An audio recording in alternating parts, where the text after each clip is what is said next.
tech and we go on the road for a look at what lies behind the headlines of today and what will likely be the headlines tomorrow. We need more transparency. Oil and gas is still important. They said every citizen should be investing in the market. Accelerate progress in all fields of science. Watch Wall Street Week right here on Bloomberg. More than what you need to know, it's what you need to think about.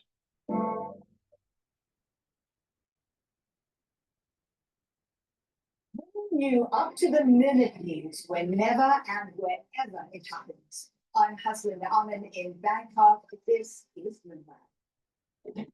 What is going to be the consequence for U.S. markets? They're obviously deep in the European earnings season. Take a look at how we're faring when it comes to Asian markets. The Middle East. Hello, this is DrPaulCottrell, and I'm doing this live stream on October 28th. I will also release this on the multiple channels that I have.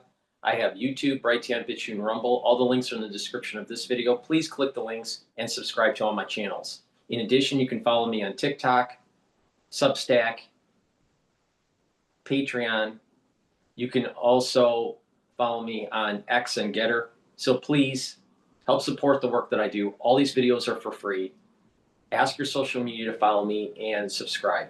If you like the free content that I provided, all this content is for free. I have thousands of videos for free giving you my perspective on the news and what's going on in the markets and how to navigate them and how to improve your health and wellness. Please help support by donating. You can donate through Stripe, PayPal, or buy me a coffee on my website, the-studio-reykjavik.com. You can be a paid member to my Substack and Patreon channel. Those are great ways to help support the work. And better yet, get the great products that I offer. I have ebooks, I have course material on immunology and pulmonology, and you can also purchase the very high quality supplements to slow down the aging process and to boost up your immune system. If you follow my advice, and this is what I do to slow down the aging process, if you follow my advice, you're gonna get healthy. So please go to my store, the-studio-reykjavik.com. So let's just plug a couple products before we go to covering the news. There's a lot to cover today, especially what happened in Japan last night. Please go to my store and get the cleanse. This is 30 parts per million or the max 35, which is 35 parts per million. You take it the same way. Take a teaspoon of this or the cleanse, swish it in your mouth, gargle about 20 seconds, and then swallow it. What that will do is help to improve your oral cavity and your oral pharynx, help to maintain the mucosal barrier, and to help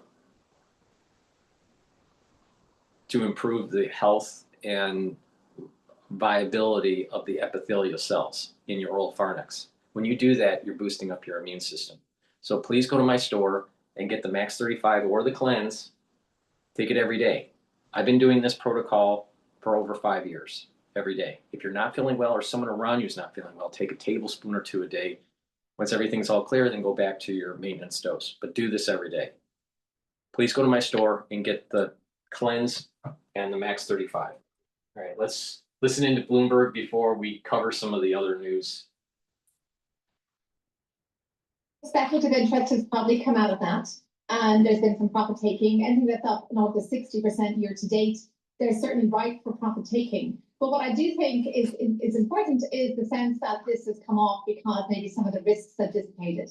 And the risks, I think, are more macro risks around goals, such as the debt, etc. So not something that has really gone away at this point. All right, Ethan, we'll have more coming up after the market open. That's Moneta, Chief Global Market Strategist, Ethan Devitt.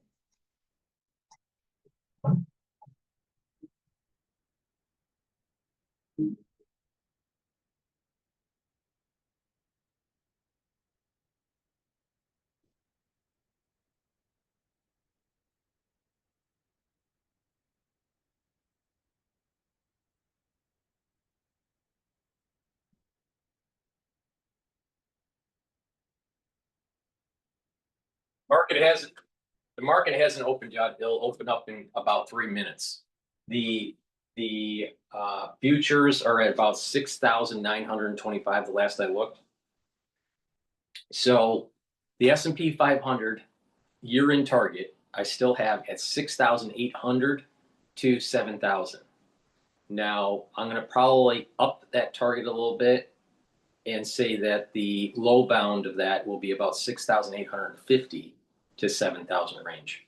But the point here is I'm concerned as we go into December that Trump states something that may be market negative dealing with tariffs. So we have to be vigilant. But the probability of it being in between 6,800 and 7,000 is very high for the end of the year. Now, if you've been listening to me, when there was the major sell-off in April, where the market went down to about 4,830, and you started putting in money, you made quite a bit of profit. So this is the reason why you need to listen to me.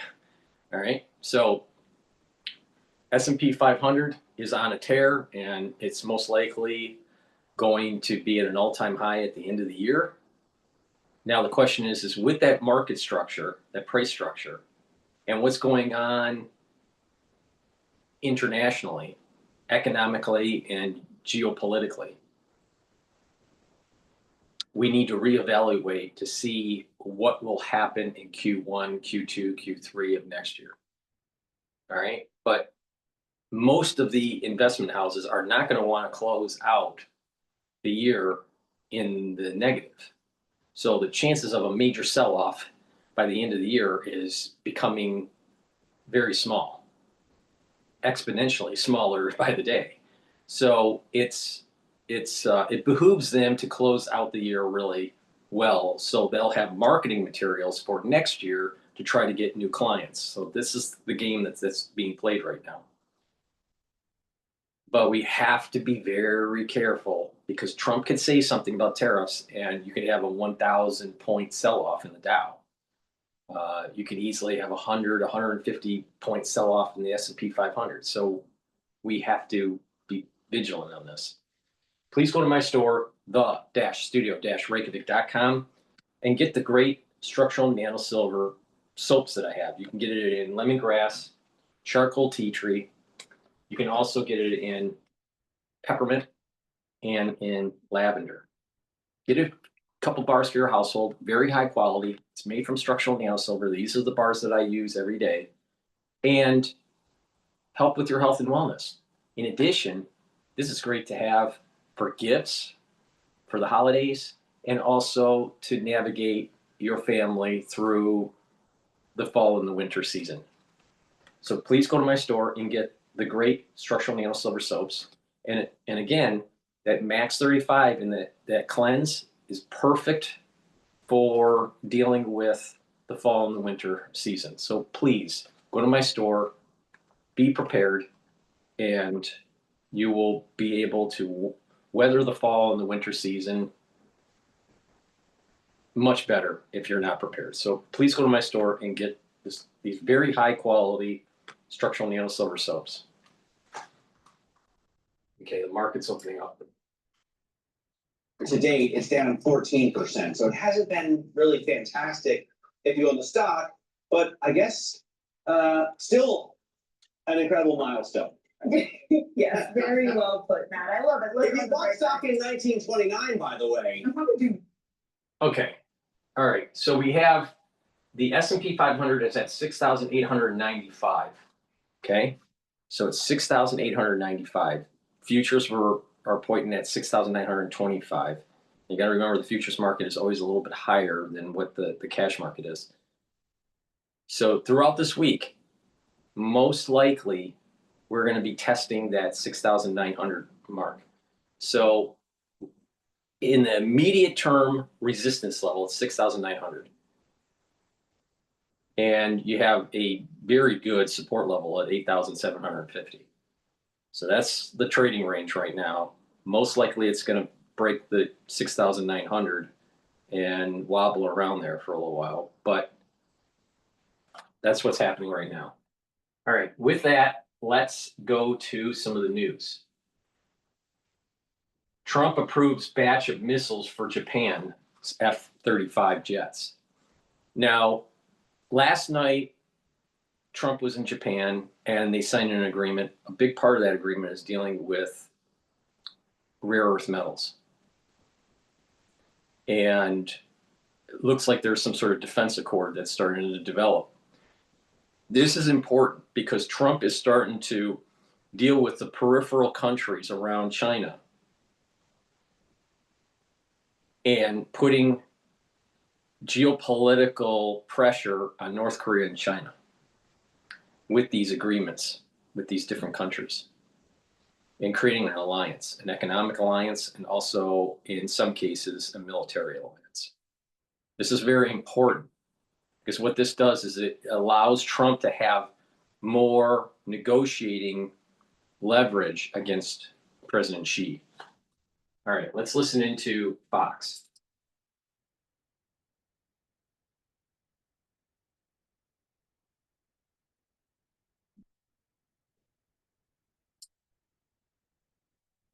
Would you spend 100,000? No matter what challenge comes our way, no matter what danger we face, we hoist our great American flag very, very high. We race into the waves and we rally to that immortal battle cry of the American sailor. Damn the torpedoes. God bless Japan. God bless the United States of America. And God bless our Navy. Thank you, everybody. Thank you. President Trump just moments ago speaking to service members at the Yokosuka Naval Base, celebrating our military and his wins for the American people during his trip to Asia. The president now expected to head to a reception with business leaders later this morning to wrap up his time in Japan before he heads to South Korea for that crucial face-to-face with Xi Jinping. You're watching Fox and Friends first here on a Tuesday morning. I'm Todd Pilot. And I'm Carly Shimkus. Doug Levator has all the breaking news overnight from President Trump's remarks.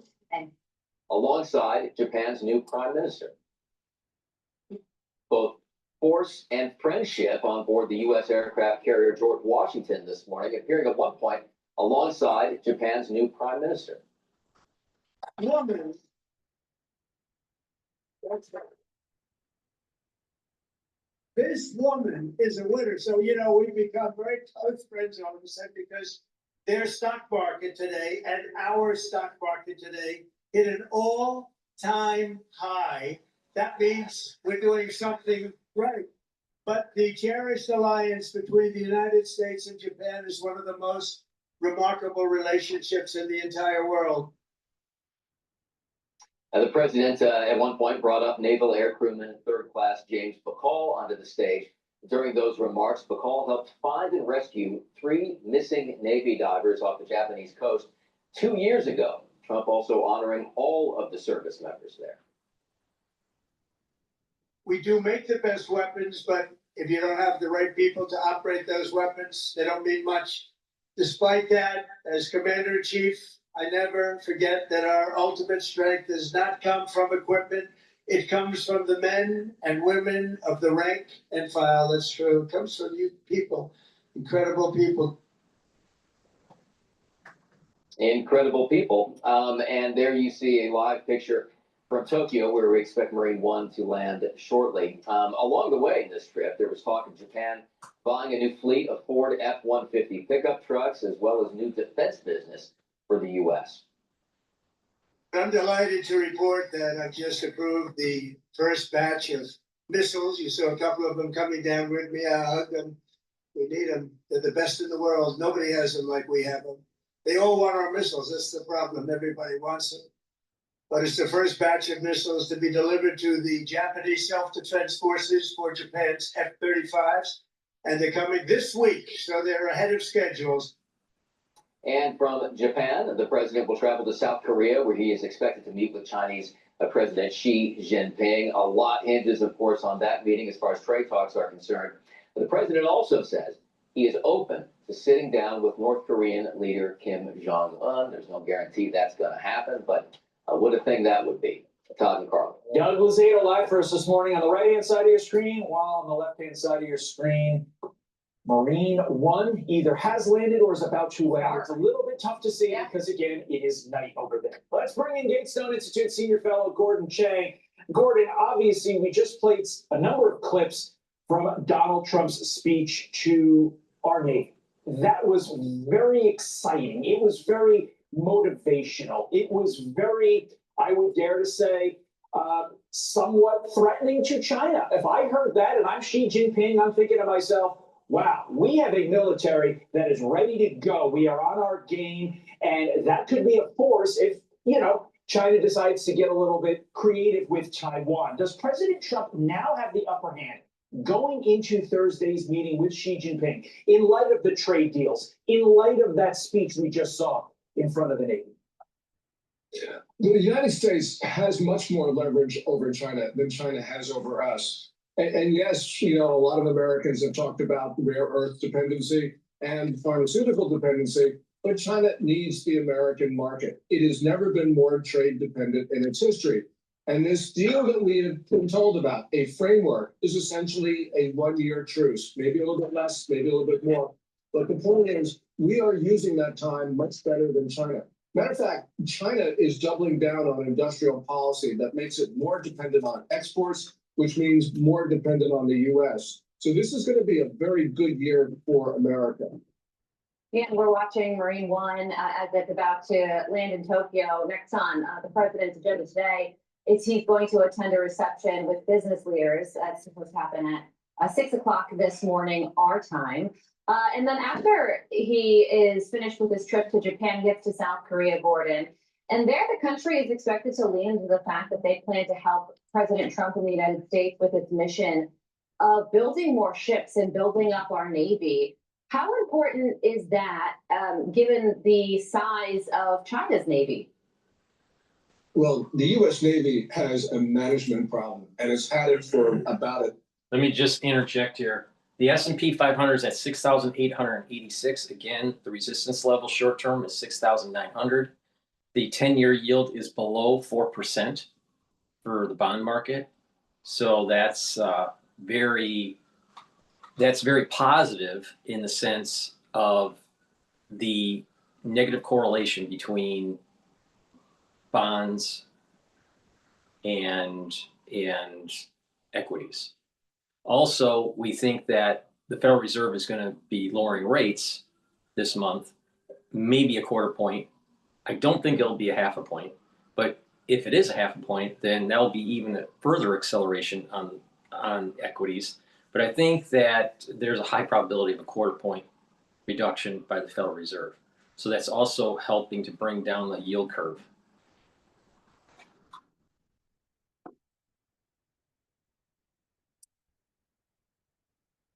Decade or more. And yes, we do need help. The thing that is important here is that we're building business relationships with South Korea at a time that its government is very pro-China, very pro-North Korea, and virulently anti-US. Now, the people of South Korea are pro-US, but this government is not. And so these business ties that the United States is establishing are really important to bind South Korea to us. So yes, this is a very good thing, Carly. So, Gordon, how do you expect China to respond to President Trump's deals on this trip so far? I expect them to do what they do in the past, and that is to promise us everything and then renege on their promises. Right. The important point here is that the U.S. Has given a very substantial concession to China, a concrete one, not imposing the additional 100% tariffs. We've done that for promises from China on rare earths, fentanyl, soybeans. I hope that they honor it this time, but we got to be extremely concerned. And you got to remember that the phase 1 trade deal of January 2020, the Chinese did exactly that. They told us what we wanted to hear, and then they decided they were not going to honor their promises. And that was during an election year, which had, I think, an impact on the outcome of the 2020 presidential election. Yeah, just taking a step back for a moment, Gordon, from a 30,000-foot view, what have your top takeaways been on this trip so far with the president in Asia? And also, has anything surprised you? Well, Sunday was fantastic for the United States with all of those trade deals and with the enhanced ceasefire agreement. It shows that even in China's neighborhood, it's the U.S. that is the dominant force, not Beijing. And so that was really good. I loved the president's dance moves on his arrival in Malaysia. Right. We would never exceed Xi Jinping do something like that. And that's the reason why people in Asia, regardless of what they think about American policies or Trump policies, they love the president of the United States. And that's also true of people in China itself. from what little we know, Trump is very popular on the streets of China, much more popular than their own leader. Yeah, and just a few other notes before I let you go. The Japanese Prime Minister also said to President Trump that she pledged to give Washington 250 cherry trees for our I'll take it. 250th anniversary next year, and also gave President Trump a putter used by Shinzo Abe because they formed a really solid and wonderful friendship over their shared love of golf. So two other little fun notes from this trip, along with the dancing in Malaysia. GETTR Institute Senior Fellow Gordon Chang, thank you so much for joining. Sure. One even more box. All right, we're going to go to a video from NHK talking about the summit that took place between the new Prime Minister of Japan and Trump last night. Please go to my store, the-studio-reykjavik.com, and get the C60. You can get it in avocado, extra virgin olive oil, and also in MCT coconut oil. You can get it in a 2-ounce, a 4-ounce, or an 8-ounce configuration. Take a teaspoon a day, every day, preferably on an empty stomach.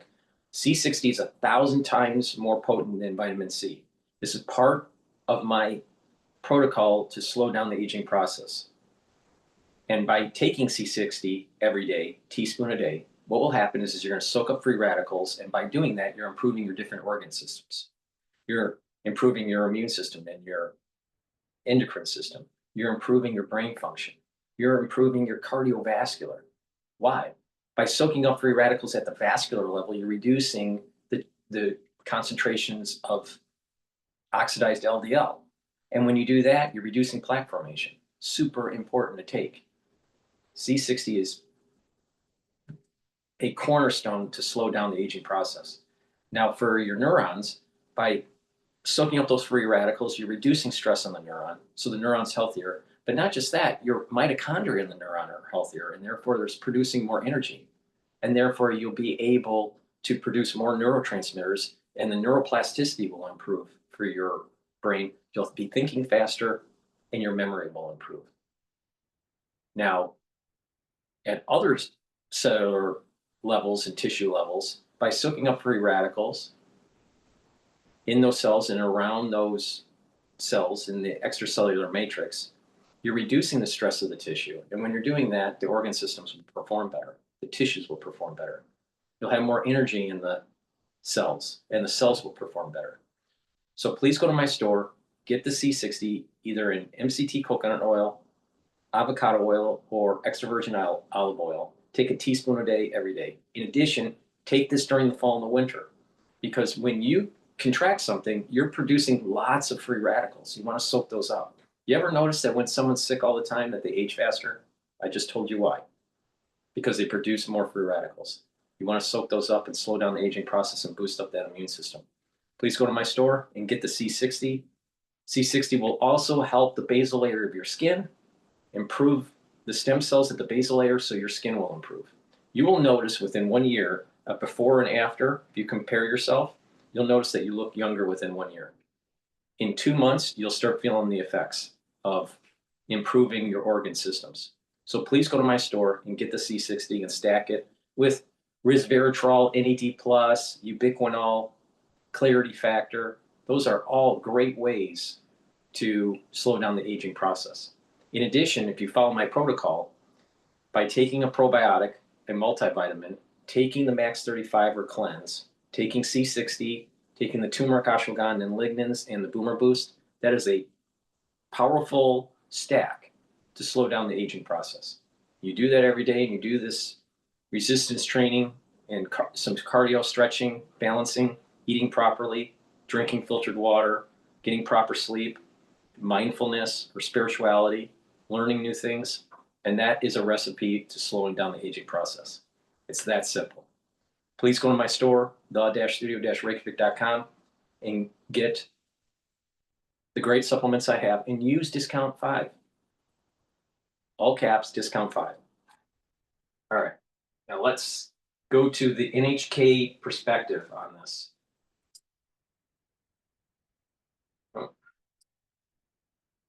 Also supporting it across. No matter what challenge comes our way, no matter what danger we face, we hoist our flag.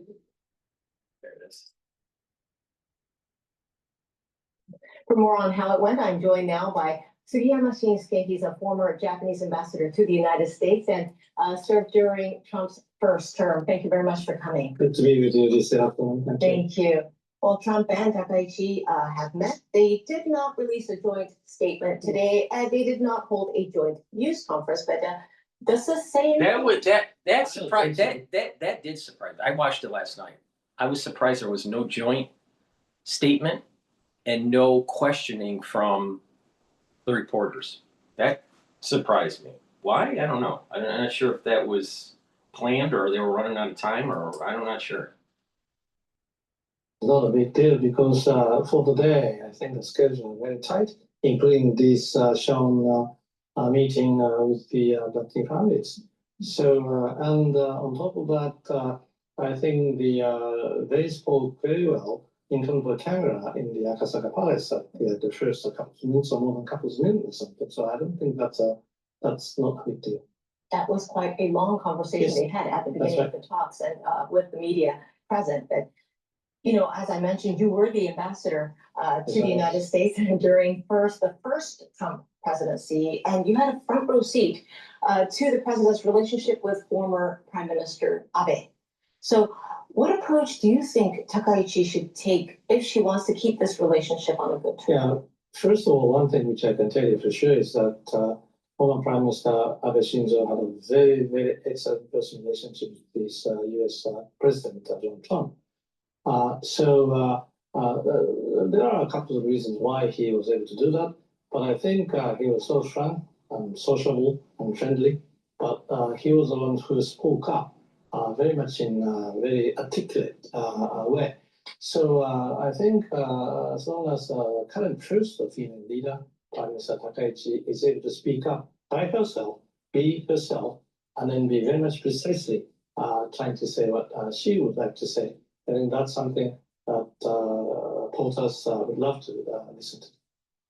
You suggest then that Takaichi be very articulate, Yes, be direct with what she wants to say. that's right. And then, of course, on top of that, Prime Minister Takaichi was a former Home Minister or something at the time of the former Prime Minister Shinzo Abe formed the cabinet. So everybody knows that she has been rather close to the former Prime Minister Shinzo Abe. She will benefit from that relationship. Let's go into some of the things they tackled during this summit. Japan has been working to boost its defense spending, and Takaichi is saying that she plans to speed it up. Trump seems pleased with these moves. He appreciates Tokyo buying American equipment. How important is defense spending for this relationship? Well, I do believe that it is very important. I wouldn't say every one of us in this country will agree to necessity to expand the defense spending, but maybe there are consensus among us all under this current very severe security situation in East Asia. So Japan, as such as a sovereign country, must make further effort to expand defense spending. But at the same time, US, the only single ally to Japan, the Security Pact Article 5 does stipulate that if Japan is being attacked, we will just have a joint actions against the invasion. So I think it is quite appropriate for the two leaders as an allies to talk about these things, including how we are supposed to expand the defense spending. And they also signed trade documents based on the recent tariff negotiations, and that has been going back and forth. This does include a $550 billion investment from Japan into the United States. We don't know the details of this, but do you think the issue of trade is being settled now between the countries? Nothing is being settled until the final end, but to say the least, on this particular issue, the document has been already signed, joint statement has been already made clear. So all we have to do is to implement what we have agreed in that signed document. But at the same time, how to implement what we agreed is something that we are to work further. And that's what Prime Minister Takaichi and the US President, and then other cabinet members and government people are supposed to do further. So they're carefully still continuing their negotiations. Trump also took time, as you mentioned, to meet with the families of abductees who were Japanese citizens abducted in North Korea. Why was this an important meeting? Because this issue has been long-standing issues for years, more than decades. And then prime ministers and all the government leaders have been saying that this is at least one of the most important subject matters for the Japanese government to solve. This is something to relate to Japanese sovereignty. So, and then of course the safety and the good well-being of the Japanese citizens. And then we have been, done North Korea's very much badly for years. So I think this is, as I said, one of the most important issues. And I think the POTUS is one of those leaders who do understand the importance of solving this issue. Well, we should also look out for Trump's meeting with Chinese President Xi Jinping, which is to be happening on Thursday. And the fact that the Prime Minister of Japan has now met Trump here in Japan, and they are sending messages, I think, towards this meeting as well. Do you think they are succeeding in sending out the message they want to? Oh, I do believe so. I mean, momentarily, there's a fly by helicopter to Yokosuka base jointly. But that's one of the signs to show to the rest of the international community, including East Asia. But I think the biggest point for current POTUS in his mind is how to deal with Chinese. So is the leader for Japan. Well, certainly different ways, because there are some differences, historical and geopolitical and something, but there are some sort of common basis for us to talk about how to deal with Chinese to get into the international community in a rule-based manner. So showing that this current relationship between Japan and the United States is very strong. Yes. Does this benefit both sides as they go and meet? I think so. I mean, of course, the pressure as well as dialogue both are necessary, but we must show some of their strength and power to let them be engaged further, to come to with us to talk further.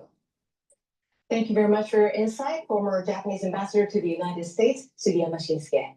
Nice to be with. Build a website you love with Wix. For your words, create your brand. All right, so we're gonna go over the BBC and their take on this summit that took place between, or agreement that took place between Japan and the United States. But before we do that, please go to my store, the-studio-reykjavik.com, and get the great supplements that I offer that help to detoxify your body. I have many different ways to detoxify your body. One great way is to take the zeolite. Zeolite, you take 3 small drops underneath your tongue and drink filtered water. It's that easy. You can do that every day. And what it does is it'll bind to heavy metals, toxins, and chemicals and allow you to urinate them out within 6 to 8 hours. Super important to detoxify your body, because when you detoxify your body, your organ systems will improve. Your kidney function, your liver, your spleen, your immune system, your endocrine system, your brain. So go to my store, the-studio-reykjavik.com. The link is in the description of this video, and get the zeolite. Take it every day, 3 small drops, and drink the filtered water.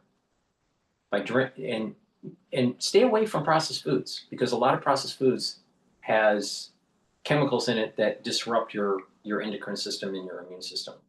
So take this every day, go to my store and get the zeolite. Get healthy. All right, let's listen into the BBC. Has been meeting Japan's Prime Minister Sanae Takaichi for talks on trade and security. The pair have already signed a framework deal on the supply of critical minerals and rare earth minerals. And in his opening remarks, President Trump had high praise for Japan's new leader. He said ties with Tokyo are stronger than ever as he touted a potential arms deal between the two. President Trump then delivered a speech to American sailors on the USS George Washington, an aircraft carrier currently docked in Japan. He was accompanied by Prime Minister Takaichi. This woman is a winner. So, we've become very close friends all of a sudden, because their stock market today and our stock market today hit an all-time high. That means we're doing something right. But the cherished alliance between the United States and Japan is one of the most remarkable relationships in the entire world. Really, there's never been anything like it. Born out of the ashes of a terrible war. Our bond has grown over 8 decades into the beautiful friendship that we have. It's a foundation of peace and security in the Pacific. You see it? Well, let's speak to our correspondent in Tokyo, Shaima Khalil. So, Shaima, a good first meeting between the new Prime Minister Takaichi and President Trump. What's your assessment of the overall relationship between the two and how this meeting has taken it into whatever direction? You know, Regina, I think Sanai Takaichi went into this meeting as a big test, her big diplomatic debut after she made history as Japan's first female prime minister last week. And there was a lot to worry about because this is a big guest to host in your first week in power. But I think that so far, and we're coming towards the end of the day, it has really gone very well for the prime minister. He was full of praise for her. He called her a winner. I think they've served some iconic pictures there in their first meeting earlier in the day, but also on board the USS GW George Washington amid the US Navy. It's a message of strength. It's a message of solidified friendship and alliance, and a message that those two partners on the trade front and crucially on the defense and the military front are stronger than ever. And remember, these two share a common friend, which is the late Prime Minister Shinzo Abe. And you know, even though he's no longer with us, he was killed more than 3 years ago. It felt to me like he was very much present in spirit today, Rajini. And this is not just an ice-breaking exercise. I think the fact that these two leaders shared a close relationship with Shinzo Abe meant that there was a lot of ground that was already covered on the first meeting. They had a lot in common. I think when it comes to Donald Trump pushing for more military spending from Japan, he's pushing an open door. But I think despite the pleasantries and a very positive day so far for the Prime Minister, Sanai Takaichi, there's going to be some tough decisions for her to make when Donald Trump pushes on trade, especially more access for the United States in Japanese markets, in the car market, in the agriculture market. This is going to be tricky for her. So she has to strike that balance between managing her country's alliance with the United States and managing her country's domestic interests. Okay, Shaima Khalil in Tokyo, thank you very much for the moment. Well, let's stay with that story by speaking to Asuka Kuwabara, politics and economics analyst, who is also in Tokyo. Welcome to BBC News. Well, President Trump has hailed what he's described a golden age between the US and Japan. How would you define that golden age right now then? Arma mentioned that the beginning of the discussions between Trump and Takaichi has been anything but successful. They were praising each other, commenting all the positive things, including the ties with Mr. Abe Shinzo, who was close friends of Donald Trump, as well as successor of Ms. Takaichi. So I believe that this created the fundamental of the strong relationship between the US and Japan. And we will see how that goes along the line, especially when it comes to the trade deals. Yeah, let's talk about the trade deal in a second, but let's talk about this rare earths deal that they signed. How significant is this in your estimation? I believe that both Mr. Takaichi and Trump have shared view on China. They both want to show a strong stance against China, and agreeing on the rare earth deal with between Japan and US definitely helps them to strengthen its relationship.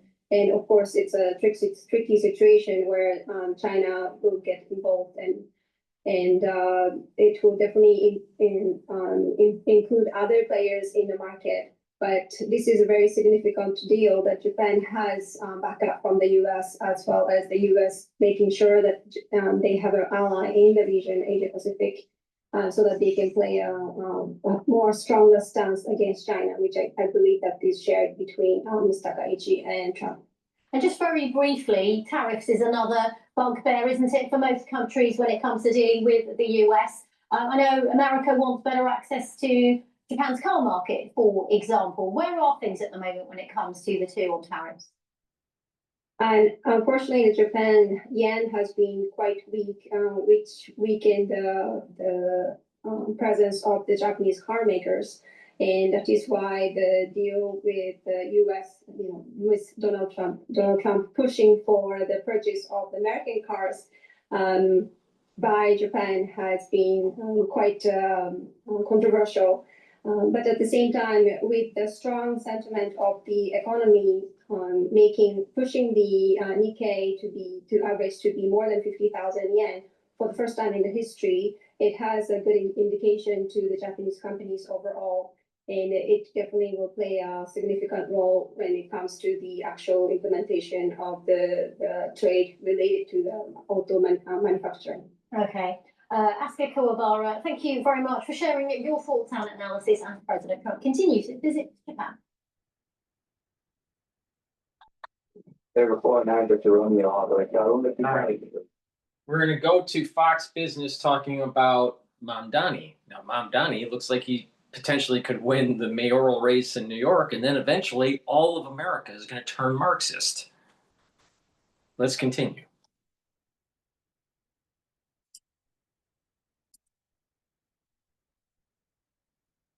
Alexandra Macedo is a California Assemblywoman. Siaka Masakwa, Fox News contributor. Thanks to both of you. Alexandra, start with you. This started to sound like California. New York City started to sound like California. One of my things here, this is a great line. We didn't have the clip, but Mamdani was lamenting the fact, this is at his rally yesterday, he's sort of getting very emotional, that his aunt couldn't afford, was fearful about being in the New York subways after 9/11, wouldn't wear her hijab, and was worried about, being. Russia says it has success. The whole thing was a lie. His aunt was living in Tanzania, never was in New York City in the first place. I mean, that's the kind of nonsense that he's pulling out as this thing goes down to the wire. What do you make of this story? What I make of it is I don't understand politicians that don't think they're going to be fact-checked at some point. And how dare you lie about something when in the not so distant past we had a woman murdered on public transit because our public safety needs some checking, which is exactly what's happening. And then Mamdani's now calling on defunding the police and calling them names and criticizing them. How dare he? And what this shows is he has no platform. It's living in a fantasy world and lying to voters just to win. There's not a plan once he wins except to tax, and spend, but tell everybody it is free. The same thing is happening out in California, saying, we're gonna give you everything you want for free, so vote for us. Not understanding somebody has to foot the bill somewhere. Quit lying, give facts, and let the voters decide. Siaka, somebody was doing some numbers, putting the pencil to paper. Just for the free childcare services, which would cost about $6 billion, that is nearly the budget of the entire New York Police Department, which kind of tells Now think about that. Why do they want the child care? Think it's for the citizens of New York, the ones that are here legally? Most of them don't even have kids. No, it's for the illegals because they bring their kids with them. Priority, does it not? Yes, it does. Actually, to the point that he said before that the police is the problem and he wants to pay for the child care. Imagine this. You remove the police, which they want when you talk about Marxists, and now your kid, and it's so crazy to watch people applaud for the government to raise their kid earlier and earlier. And once they're able to get into those New York schools that are about 90+% liberal leaning, if not just liberal, far left itself, now you're training those kids to become worker bees and actually away from the American dream, which is to own your own lifestyle and own your own business. And these people want. It's a good point that he's making. You have the plebs, the proletariat, and you have the bourgeoisie. Now, they want children coming out of these schools, going to universities, and coming out as Marxist, and they just want to pull down the bourgeoisie. They want to destroy entrepreneurship. They want to control the manufacturing. They want to control the means of manufacturing, the means of production. They want to take away your property rights. But Plato warned us of this long time ago in the Republic, and said, beware of the plebs. Beware of them rising up and not having some sort of ethics or virtue that would make the city state, in those times everything was run by a city state, the city state to be effective.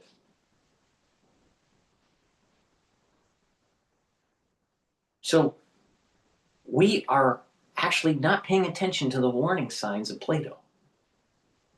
And we're going right down the tyrannical hellhole of Marxism.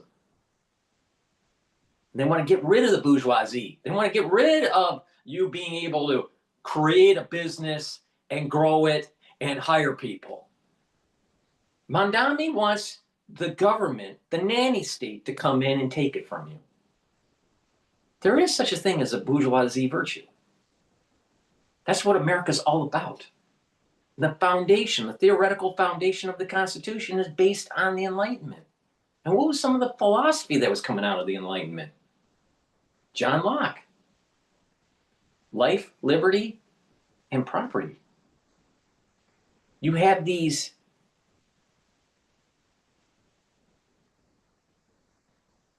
the essence of a society to be productive is by giving its citizens, through inalienable rights endowed by our Creator, not by man, life, liberty, and property. Now, Benjamin Franklin, really smart dude. He had an honorary doctorate. So it's really Dr. Benjamin Franklin. But Dr. Benjamin Franklin said this. You know what, Jefferson? Let's not talk about property. Let's take it even one step further.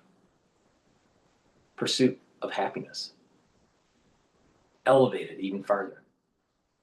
So it's life, liberty, and the pursuit of happiness. That's what our founding fathers created. And they built off of what John Locke wrote during the Enlightenment. This idea that our rights of life, liberty, and the pursuit of happiness, and property ownership as being a subset of that, is given by God, not man.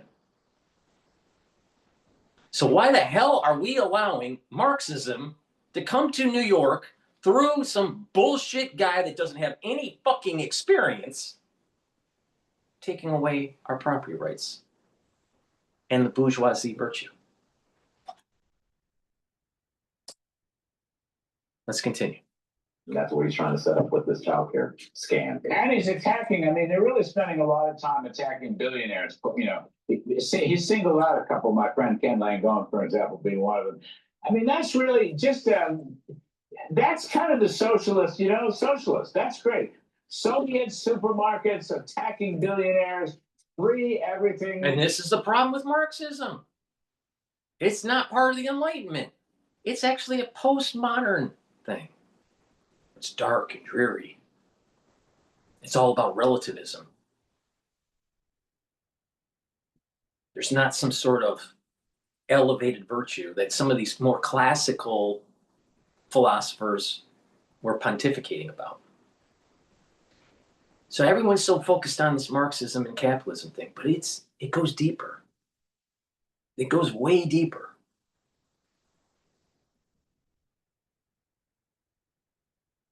Marxism is basically saying that it's okay for a democracy, the mob rule, to take away property. Yet our founding fathers said, well, wait a minute, we want to take the lessons learned from Plato and the Republic and say that we need to have a constitutional republic so property rights are protected, even if the majority of the masses want to take it away. because Socrates was warning everybody, beware of the plebs. Because in the mass, they're not that smart. Beware. And that's exactly what we're starting to see in New York. And if you want to use like a comparison between what was going on in Greece with the city-states and let's say London and New York or Madrid, these cities are such economic engines that they act as if they are a city-state. So Marx is saying we should be able to control the means of production. Why? Because the bourgeoisie is making too much money. But yet, if you look at the long trajectory, the life expectancy, the number of goods and services that the middle class has is far more now than it was 100 years ago. People live in middle class, not middle upper class, middle class lifestyles and have food security that they didn't have 200 years ago. You're living like a king. Some kings lived a little more opulent than others, but the point here is that through 250 years of development, life expectancy and security, physical security, is far better than it ever has been. So what's Marxist beef? What's Marx really complaining about? Okay, other people are making more money than the plebs. So it's about relativism. See, I said it's much deeper. It's relativism. And to justify taking it away, those rights that John Locke is talking about, life, liberty, and property, and what our founding fathers expounded on with life, liberty, and the pursuit of happiness, no. Marx is saying those rights are not given by God. They're given by man.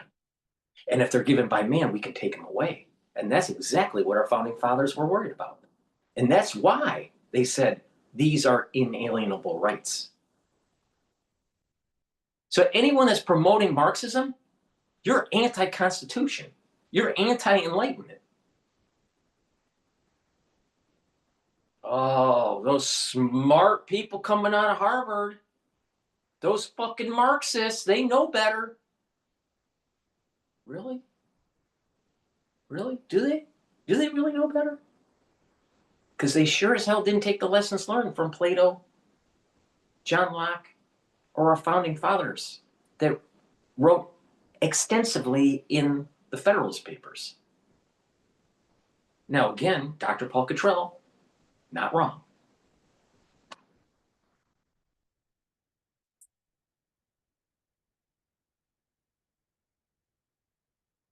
Alexandra, I mean, you think New Yorkers are going to do that? I know Californians are sympathetic to that. I always thought New Yorkers were a hardier lot.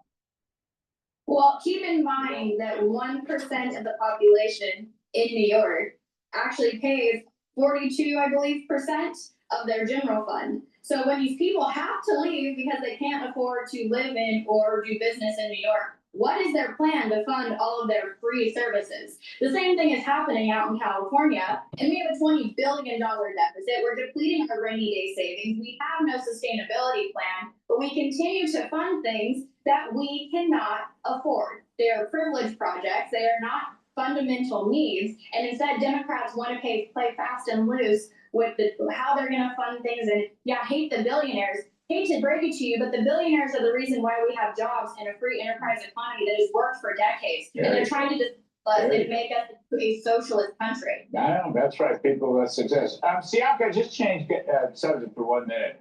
Mr. Trump's one big, beautiful ballroom in Washington, D.C.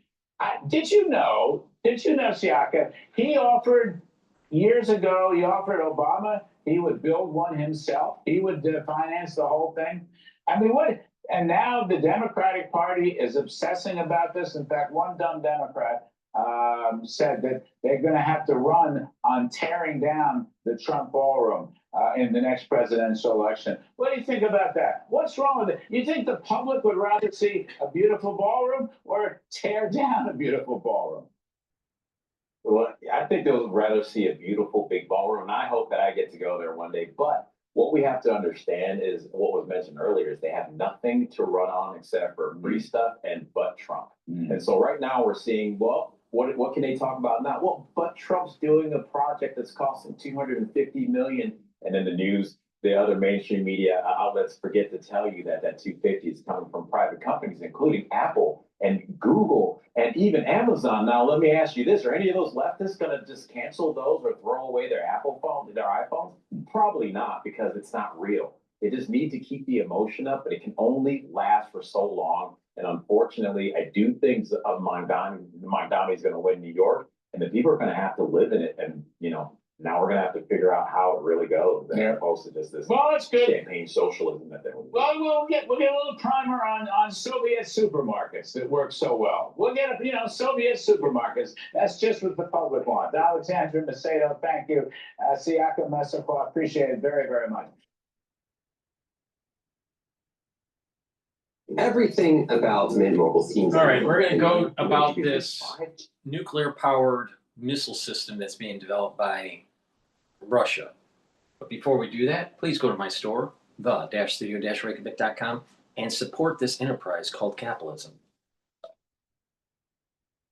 Gladiator barley will bring down inflammation, soak up free radicals, detoxify your body, and help you to build muscle.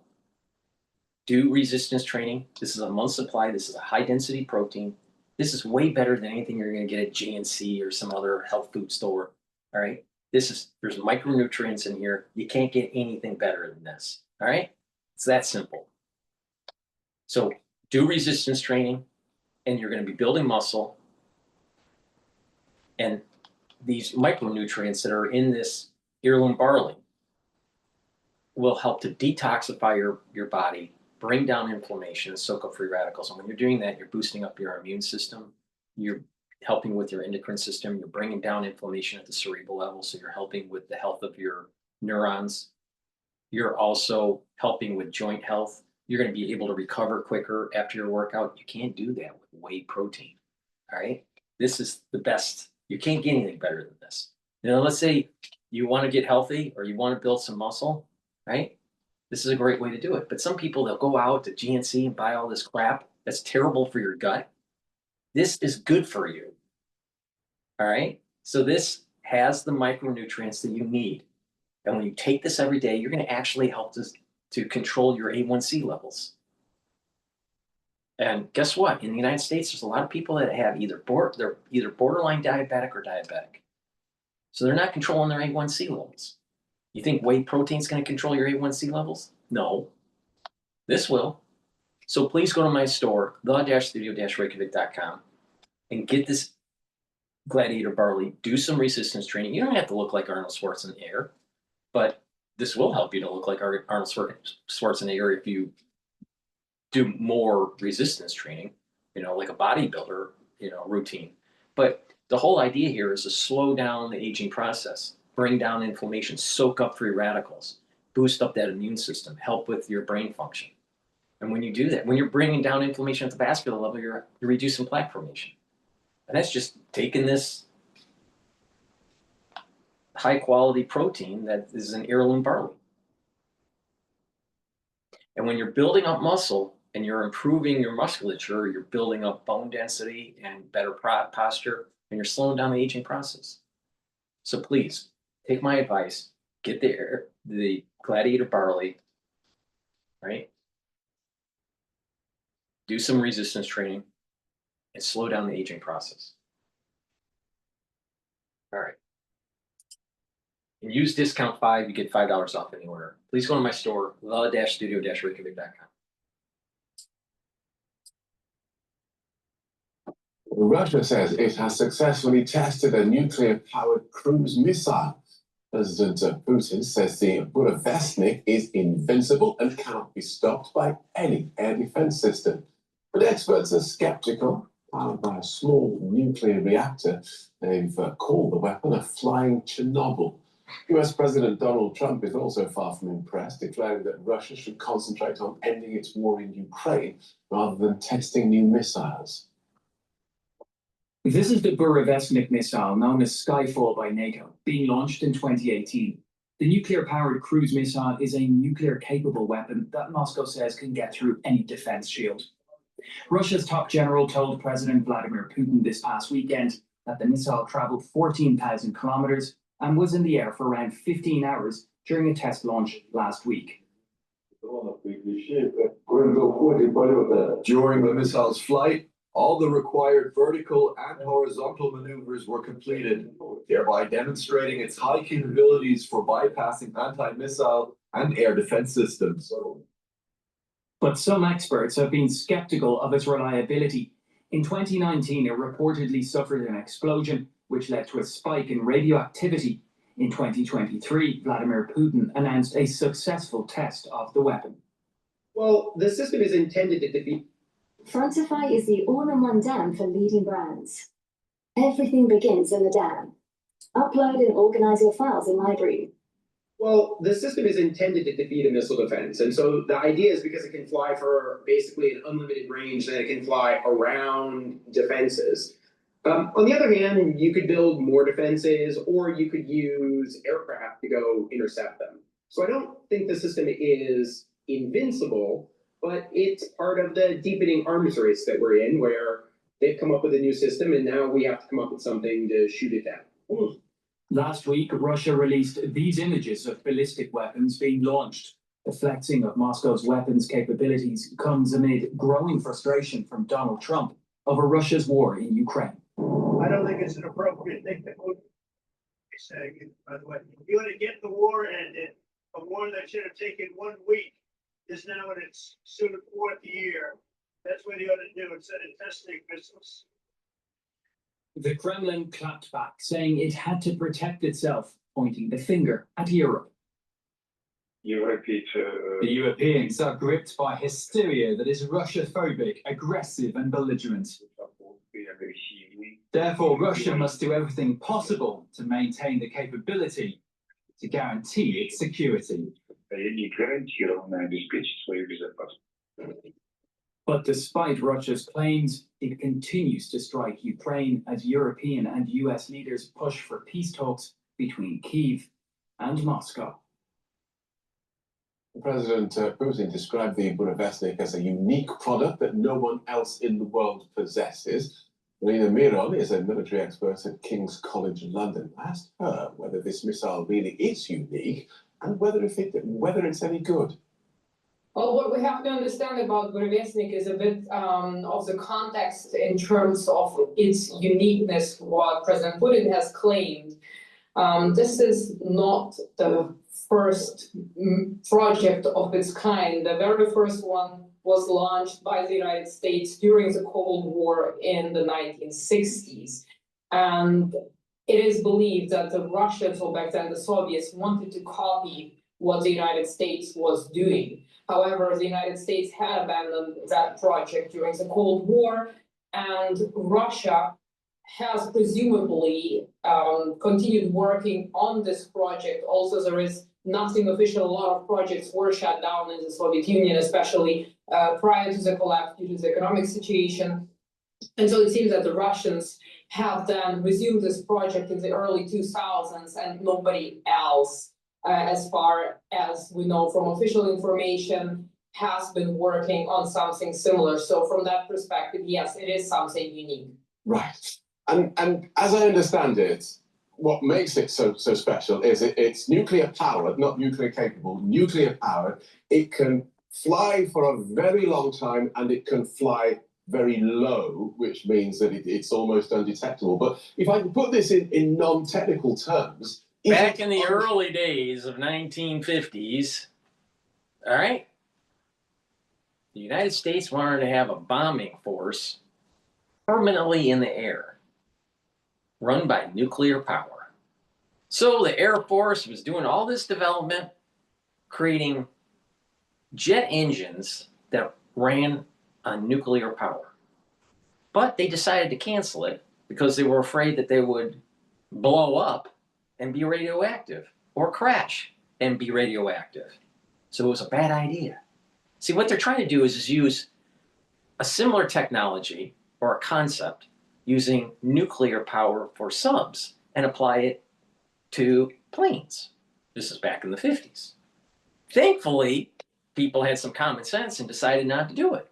But the thing is that if you have missiles that are running on nuclear power, they can literally just fly around in the atmosphere for days, weeks, months, and then attack.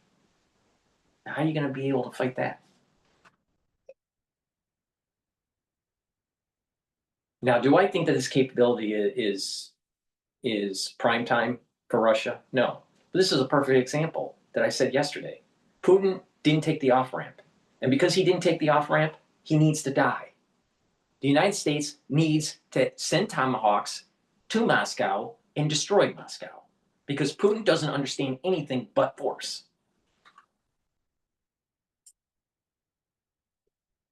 Downable. Why should it be unshutdownable? I mean, it is a problem to shoot down cruise missiles of any type because of their low altitude radars don't detect them in that range. But if this missile is detected, it can be shot down. The problem here is it can, because it has this small nuclear reactor engine, it can be in the air for a long time, and so it can approach its target from different directions. That's what might make it difficult. So detection would be a problem. Shooting down is not such a problem in itself, but detecting it would be problematic. Is this missile or something like it? If it's over your state and you shoot it down, let's say it's over, I don't know, Montana, and you shoot it down, you're going to have radioactive material all over a cattle field.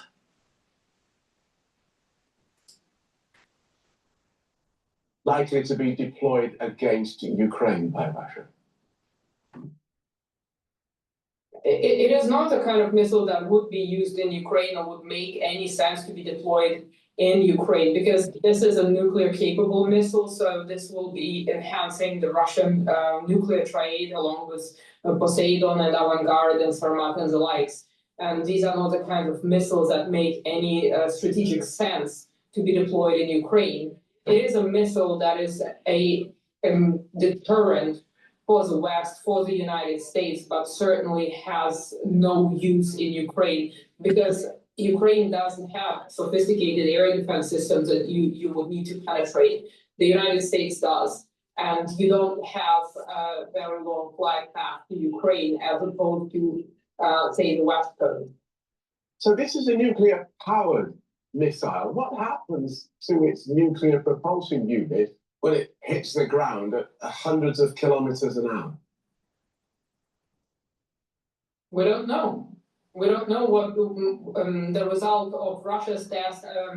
According to US intelligence reports, a lot of these tests have failed. So there were failures in 2017 or 2018, if I'm not mistaken, and radiation has been released, but we don't know what degree of radiation, how harmful it was. There were 5 casualties, I think, in the 2018 incident. The degree of harm is not known because there is so little information also when it comes to nuclear engineering and the design of the engine itself, of this nuclear powered engine. We don't know how it is designed and what safety measures were taken to prevent any potential radiation leaks. So it is a big unknown. Right. Perhaps a naive question on my part, but are there rules around this sort of thing? Are there rules around nuclear contamination from propulsion units rather than missiles? Well, as I mentioned before, there are guidelines that exist when it comes to nuclear engineering, be it engines, propulsion engines, be it nuclear power plants, in terms of how you design, so the design processes, safety measures that you need to take when you design something in order to avoid any potential pitfalls in the testing stage. But there is no ban on the use of such engines, and we do remember Australia purchasing nuclear powered submarines. Again, some countries don't like them, some countries don't like nuclear power, other countries use nuclear power and with a great degree of safety. So there is no specific ban on using nuclear engines now. A final word about the timing of the news of this, the proposed talks about Ukraine between the US and Russia about peace there. They crashed and burned last week, and then Russia announces this. So coincidence or just part of more gameplay? Well, what I think, you can't control the course or the competition, but you can control what you do next. Tiger? well, what I think there are several reasons for that. On the one hand, the Russians are very proud that now, after so many years, they have managed to successfully test this missile that could be in service as early as next year. So obviously, it was important to announce this because a lot of money has been poured into this project. The other thing is, of course, the informational aspect to it, because if you look at all Russian sources, they're all hailing this missile. All Western sources are saying, well, it's there is a huge question mark in terms of its expenses, how many missiles could be in service, and how it works, and so on and so forth. So I think that the informational, psychological aspect here is also important, and against the background of possibly US sanctions against Russia, but there were some reports and some satellite imagery about a successful test potentially of Reykjavik back in August. So predating the Alaska meeting, Putin's Alaska meeting with President Trump. So possibly it is a way to reply to the US capabilities of what is known to be a prompt global strike. Probably it is a way to show that Russia is still very capable despite all the sanctions, develop some cutting edge technologies that the US doesn't have the means to intercept, and basically answering kind of that portion of the threat that Russia perceives from the prompt global strike. And so again, this is a posture that Russia has assumed to show also that it is still powerful and it's not going to back down. So there are a lot of possibilities to interpret what the message is by saying that the tests have been successful. And I think it's directed at different audiences, but both domestically and internationally. Thank you for that, Marina. Military expert Marina Miron from King's College London.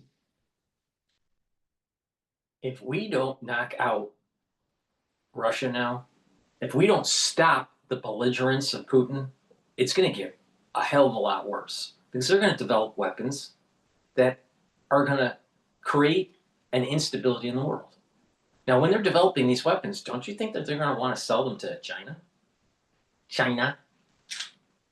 This is the reason why I've switched my stance on Russia.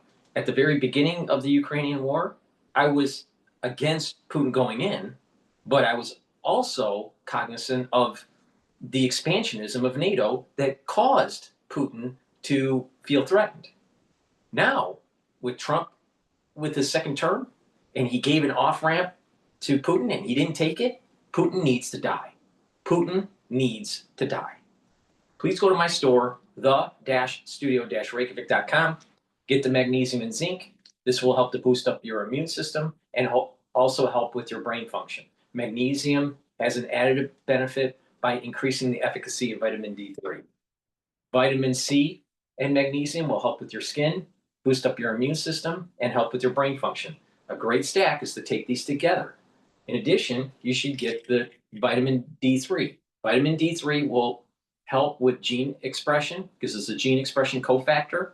Also, vitamin D3 helps to absorb calcium, so it's going to help with bone density. Vitamin D3 also helps with cardiovascular health. And taking vitamin D3 is super important during the fall and the winter season. Why? It helps cells to go into apoptosis when they're infected. In other words, it helps to clear the infection. Please go to my store, the-studio-reykjavik.com. Get the vitamin C and magnesium, the magnesium and zinc, take it every day, and take vitamin D3 every day. Do some resistance training, but especially take this stack during the fall and the winter season. You're going to need it. Trust me. All right, let's listen in. Amazon is cutting a lot of jobs. Let's listen in on what's going on there. I'm Erica Swenson, the Chief Financial Officer at Venture Solar. I don't have a lot of time to explain what my company needs and when we need it. This is something that the companies all across the board have been doing since the pandemic era, what they call overhiring. A lot of these companies saw the growth and how people were relying on tech during the pandemic when they were home. They were obviously ordering a lot more from Amazon because they didn't want to go to the grocery store if they were at-home workers. And the company hired to accommodate that. And now they don't need as many people. But, you know, I heard your earlier point, Carol, about AI. I think that's part of it. But I also think that part of it is when these companies go through periods of opportunity where they see a lot of growth, they're seeing that trend line and they're hiring for the future. We're seeing it right now with AI. People are building out, these companies are building out data centers. They don't know if they're actually going to need all that capacity long term, but they better make that deal today, or else they might not have it when they need it. So we do see a lot of anticipatory investment from these tech companies over time that sometimes they need to pull back on. In big tech, we haven't seen as big a pullback as we have in the past few years since the pandemic. It's really been a change in the culture, this drive for efficiency, for reducing bureaucratic bloat. And it's not just line they're throwing out there. We are seeing my colleague Matt Day wrote a really interesting story I encourage everyone to read about AWS and how AWS was at the forefront of cloud, really inventing the market. And in the era of AI, they have fallen back in preference for startups. They had that big outage we talked about last month on this show. And some of the employees are attributing that to bloat, to this bureaucratic culture. Too many people working on the same things and things not getting done fast enough. So I think, although I hate to see people lose their jobs, I think that is where a lot of this is coming from, the idea that we need these companies in the age of AI to be working faster to try to catch the competitors. I see a headline like this, Sarah, and I immediately think back to the prominent other headlines that I saw in the last week about big layoffs or mid-sized layoffs at a tech company, Meta Platforms laying off 600 people who work in AI, and then Target retail, not necessarily tech, but Amazon straddles that, right? And we don't know the details of these layoffs yet, but Target to cut 1,800 roles, 8% of its headquarters team. Taken together, is there a story with these three headlines? Well, I think that the Meta headline and the Amazon headline are certainly related because they're all attributed to this idea of trying to move faster, to cut a lot of the, maybe unnecessary workforce, maybe workforce that they do expect one day will be augmented by AI tools or are already starting to be augmented by AI tools. But like we've said before, we don't know if the AI tools are actually making people more efficient. That right now it's more of a hope that will be the case. Certainly in coding, it's had a big role. I'm not sure, because we haven't been able to confirm the report just yet. I'm not sure if these are roles in coding. When it comes to Meta and AI, it's really interesting because they are still shuffling around the leadership and therefore the direction of this very expensive super intelligence team that they pulled together over the course of a few months earlier this year. And it seems like that is something that could give the potential of a slowdown for that company, but a lot is riding on Meta's AI efforts.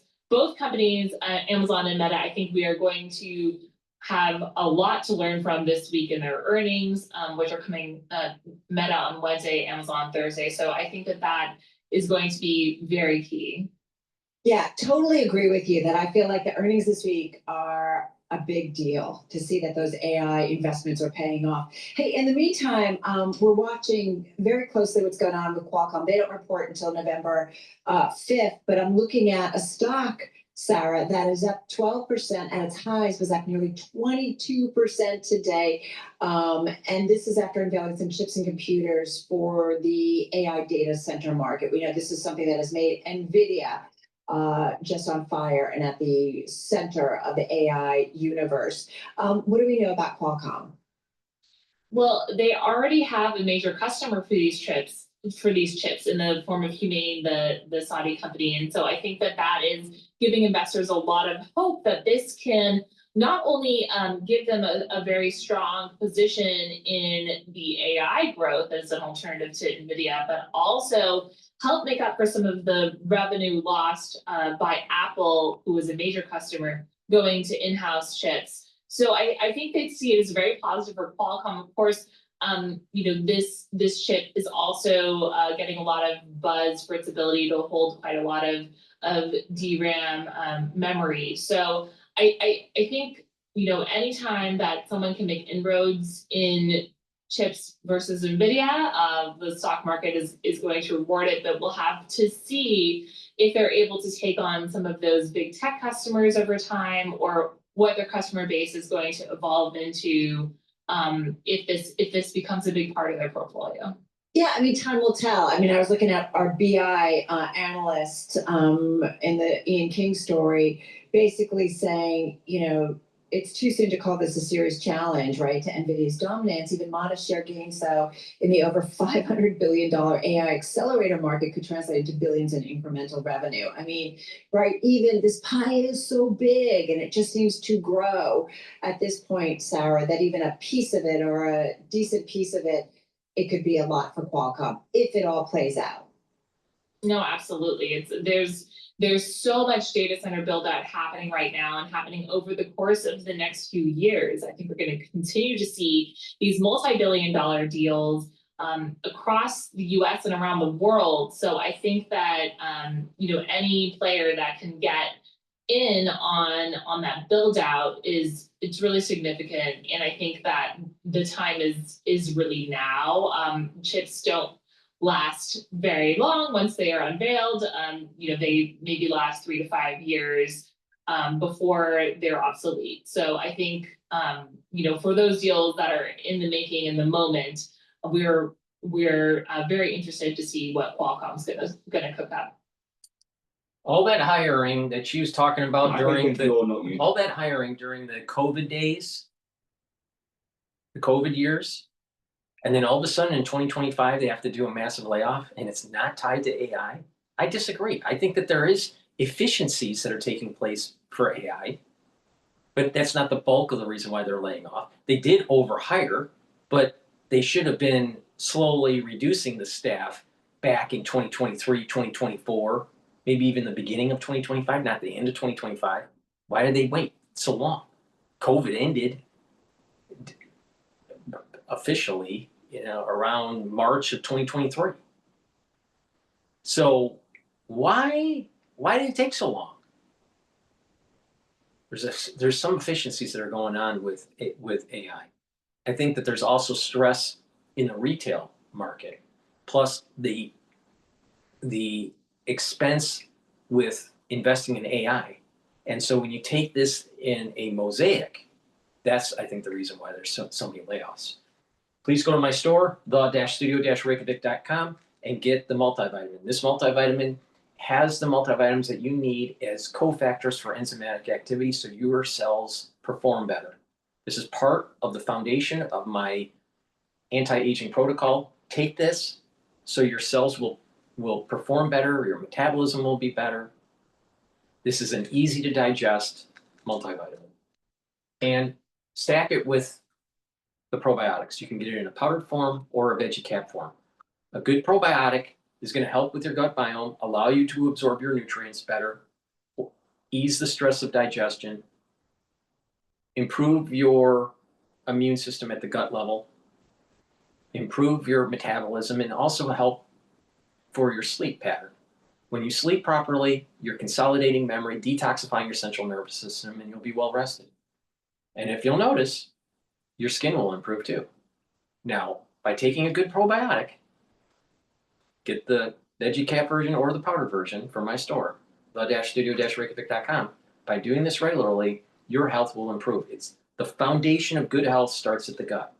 Please go to my store, the-studio-reykjavik.com, get the powdered probiotic or the veggie cap version and stack it with the multivitamin. It's a very high quality multivitamin. It's easy to digest. Use discount 5 and you get $5 off any order. In addition, we're in the fall and winter season. You better be prepared because guess what? Something's circulating in your environment. Get the elderberry zinc lozenges. If you have a throat irritation, take these lozenges right away. Get a few bags for your household. I also have them in drop form. They're all structural nanosilver. You can get it in blueberry, you can get it in honey and lemon, and you can also get it in cherry flavor. Get a few bags for your household. But the moment you have that throat irritation, get the lozenges or the drops. Be prepared, have some at work, have some at home. You never know when you need it. But the moment you have that throat irritation, mitigate it right away, and it'll reduce the effects. Be prepared for this fall and winter season because it's going to be a doozy.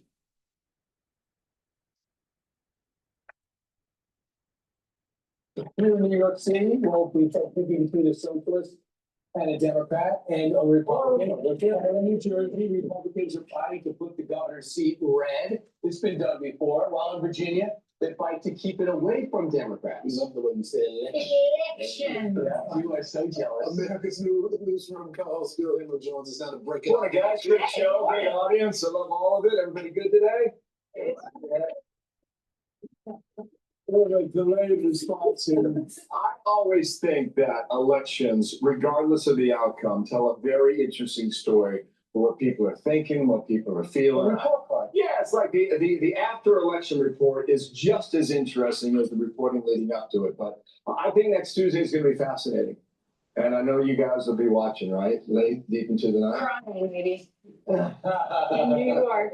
Is there a sliver about when you look at the numbers? Yeah, I'm going to take you over the board here. Should I do that now? The poll that came out yesterday, and so we'll go ahead and show you. So come on, guys.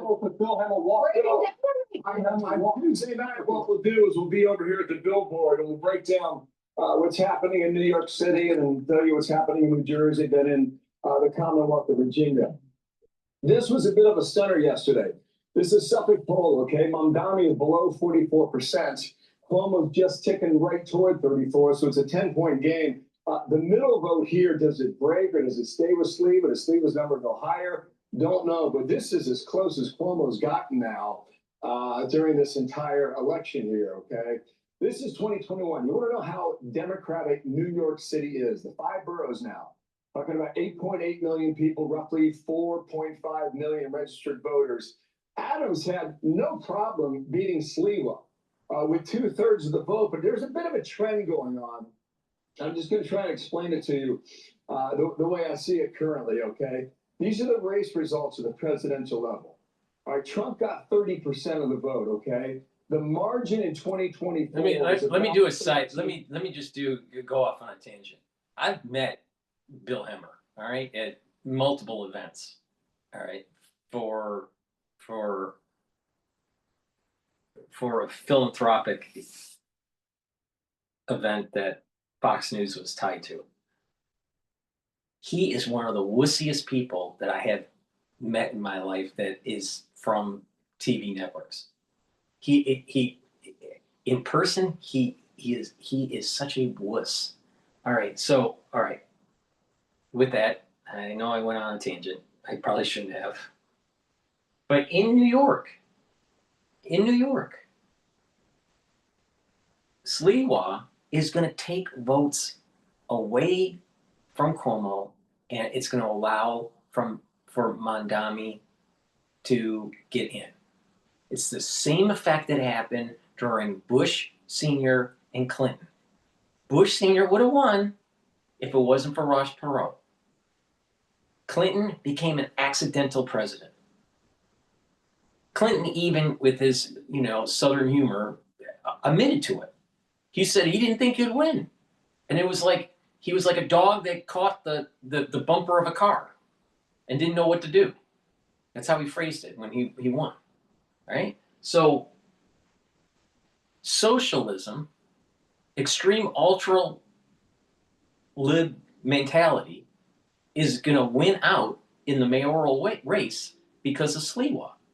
Now, if Sliwa really cared about the city, he would have stepped down. Now, I understand he's he's a Republican and that, Cuomo's running as an independent and he's playing games because the primary, blah, blah, blah. But the bottom line is this. People aren't going, in New York, people aren't going to vote for Sliwa. Okay. So we have that issue. The other issue is that how many individuals are actually going to vote this season? Previous seasons, the turnout's not that great. Now this season, it probably will, the turnout will be much larger, but will it be enough where those people that are turning out be voting for Cuomo to prevent Mondami from winning? See, I'm going to vote for Cuomo, not Sliwa, because Sliwa isn't going to win. I don't want Mondami in. I don't want Cuomo in either. I don't like Cuomo. Never have. But the thing is, he's the better option compared to socialism. So Sliwa is going to take this away from Cuomo. Now, the only possibility that Cuomo can get through this and win is as if you have the elderly in New York voting for him, which is an uphill battle. Why? Because of what his stance was during COVID and the whole nursing home issue. And that working adults that aren't that are not retired, that are middle of the road, decide to go with Cuomo. Now, I think most of them will decide to go with Cuomo, but will they show up to vote? I don't know. So voter turnout is really important. Now, my take is that there's probably more working adults and elderly that if they band together, that Cuomo would come out ahead. But if the turnout's better than normal, but still low, then there's a high probability that Mondami is going to win. Because I think the younger turnout for Mondami is going to be pretty extreme.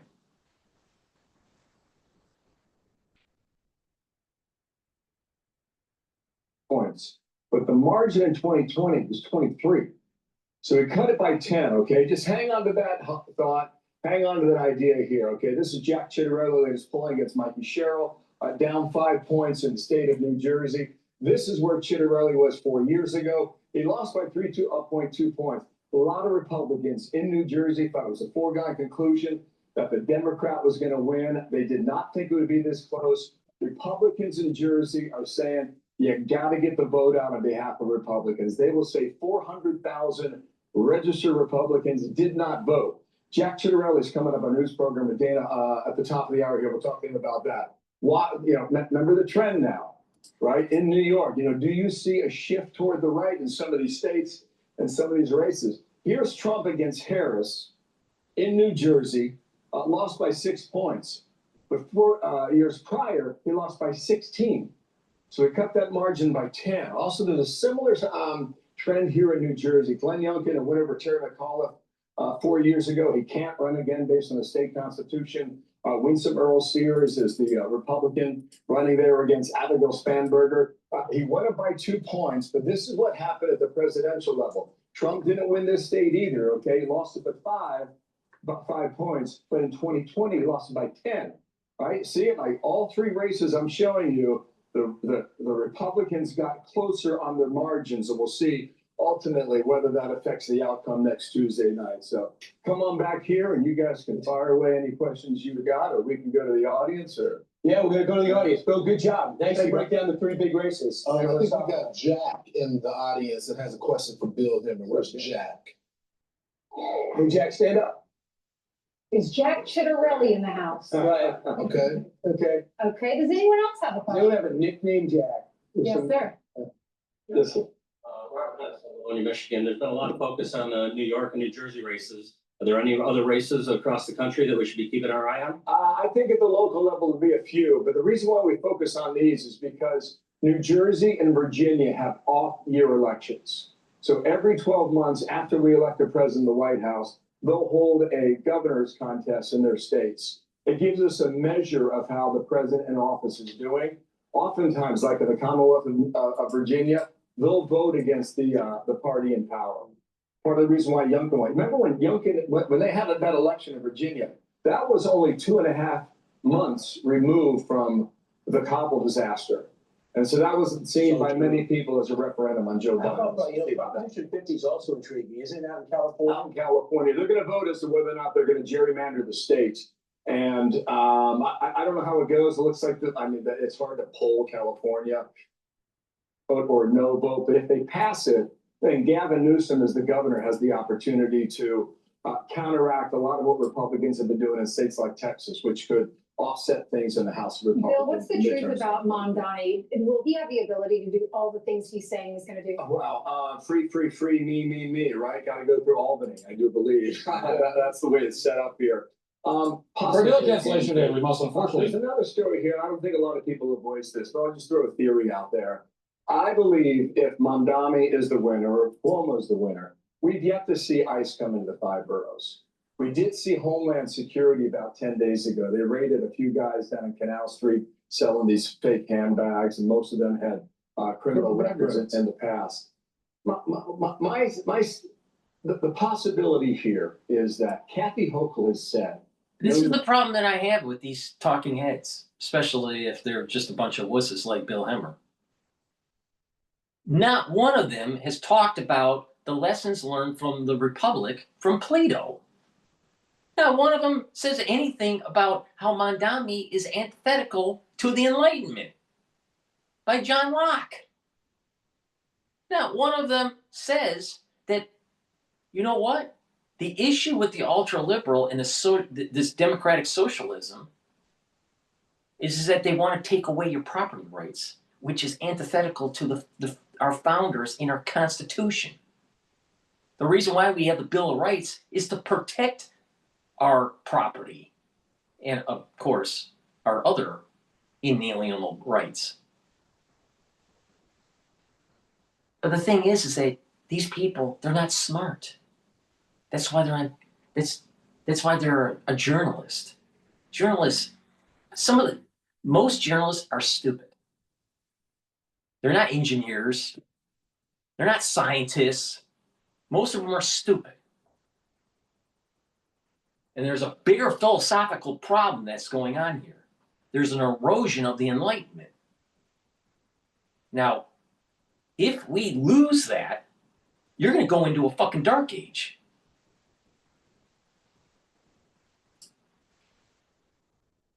Taxes. We're done with that. We can't afford more people fleeing our state. By the way, New York, a lot of people talk about California, people loading up the U-Haul and getting out of California. New York, percentage-wise, leads the country. And the number of people who have left the Empire State, she doesn't want any more of that. And she made that clear the other night. They tax the rich. On Sunday night, you're right. She, however, could come under enormous pressure from the progressive left, depending on how Mamdani governs. And you don't know, like over time, does he wear her down? So keep an eye on that. Back to the whole ICE story.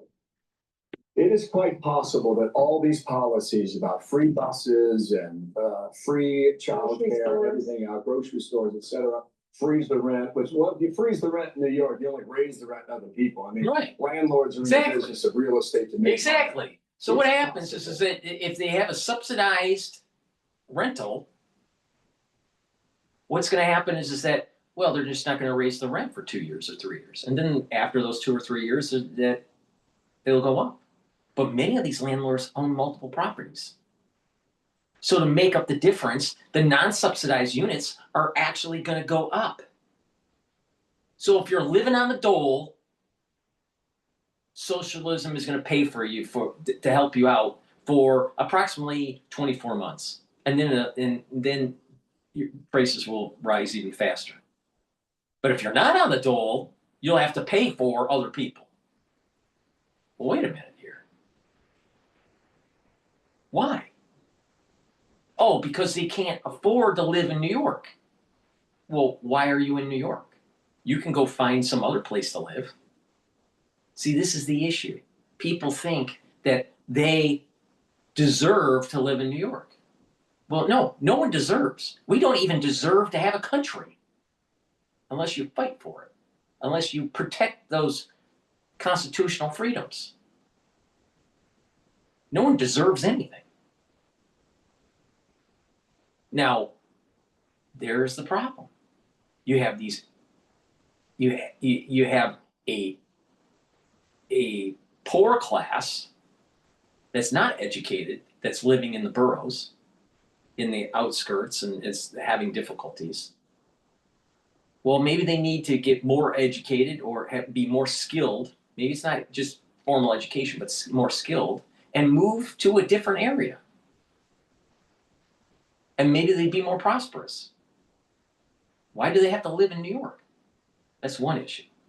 Then you have the educated that come here thinking it's their right to be a bourgeoisie, right? But the thing is that they didn't build a business, or they don't have the means to have this kind of lifestyle. Well, why do you have to live in New York? Oh, they went to a good school, and but the thing is that you don't have the skill sets that the companies that are here are looking for. So why don't you go someplace else? Why do you have to live in New York? Here's the problem. You have the educated that don't have skills, that can't get a job, that are pushing socialism in New York to take away from people that did the right thing and have skills and have a job.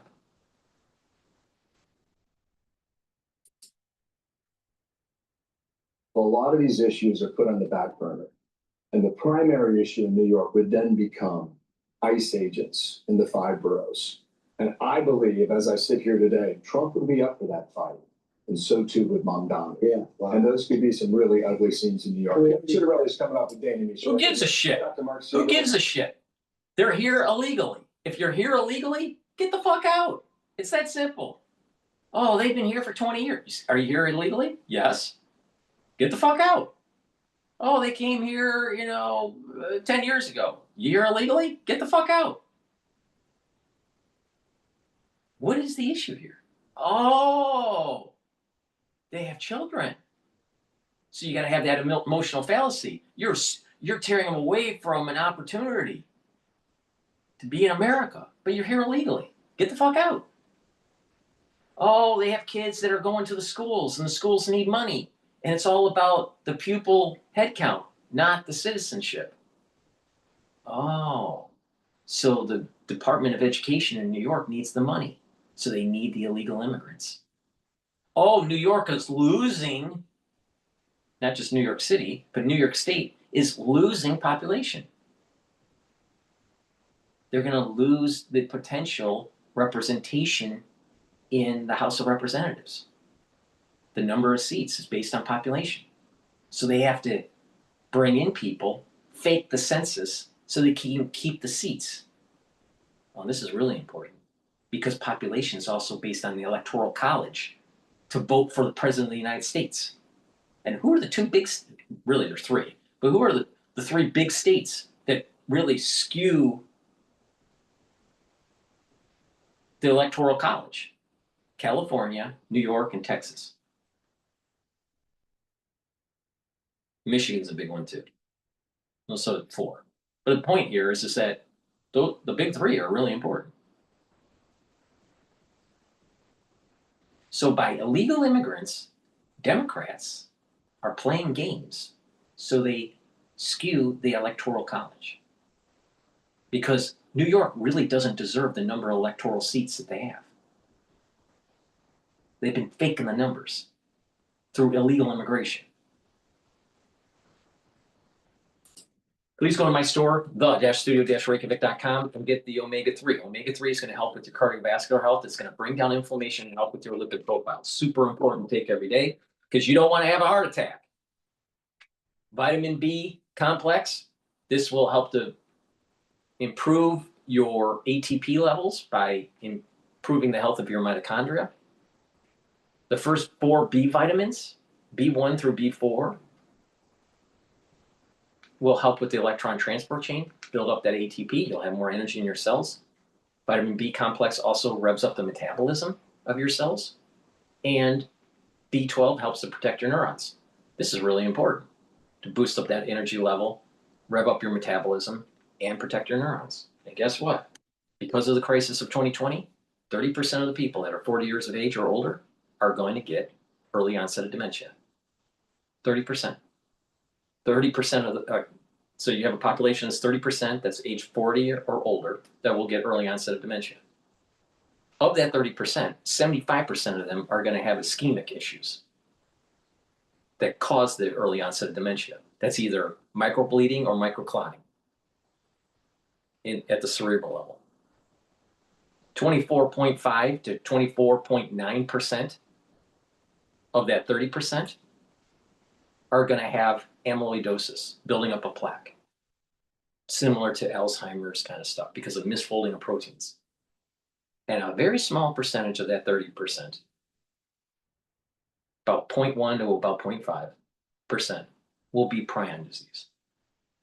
So you better start paying attention to me because the aftershock of the crisis that we went through is going to cause a lot of people to have Swiss cheese brain on top of the big C.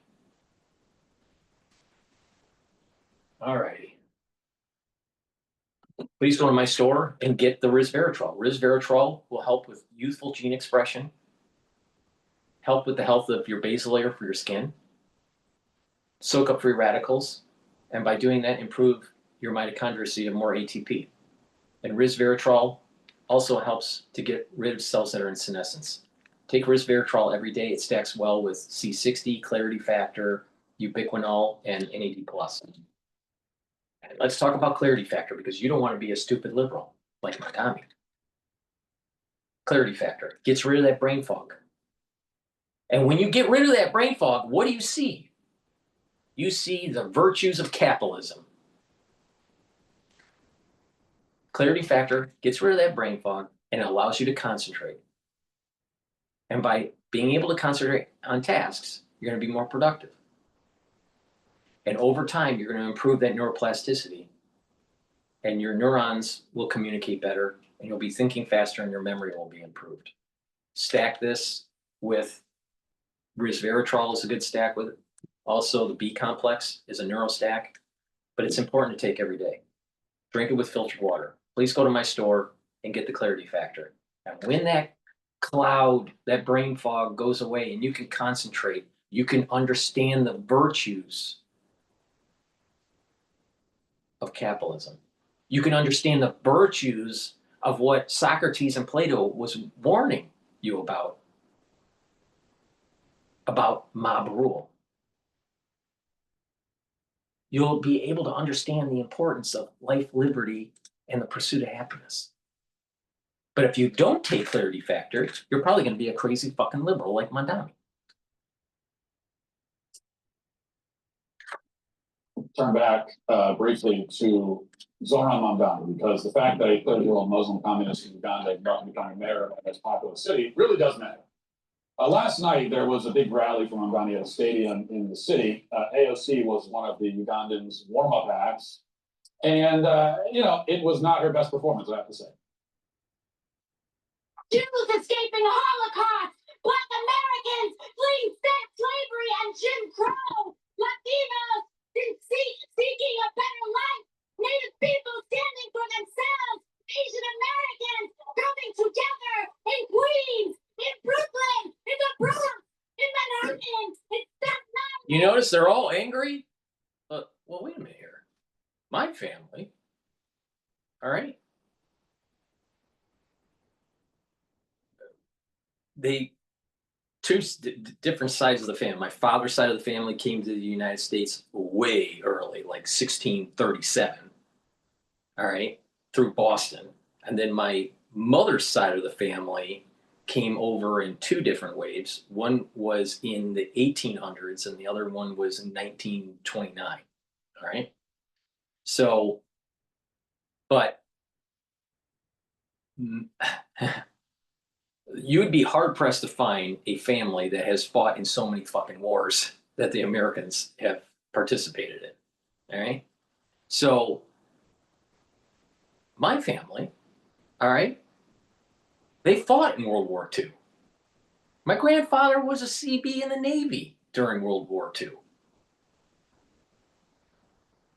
My great uncle was part of Airborne, shooting fucking Nazis for a living.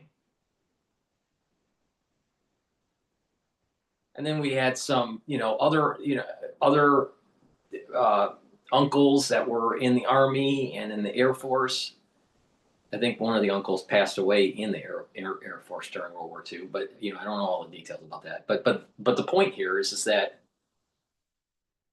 this is a person that comes from a pedigree that fought in almost every single fucking war that the country has been in, going all the way up to, or served during the era, going all the way up to Iraq.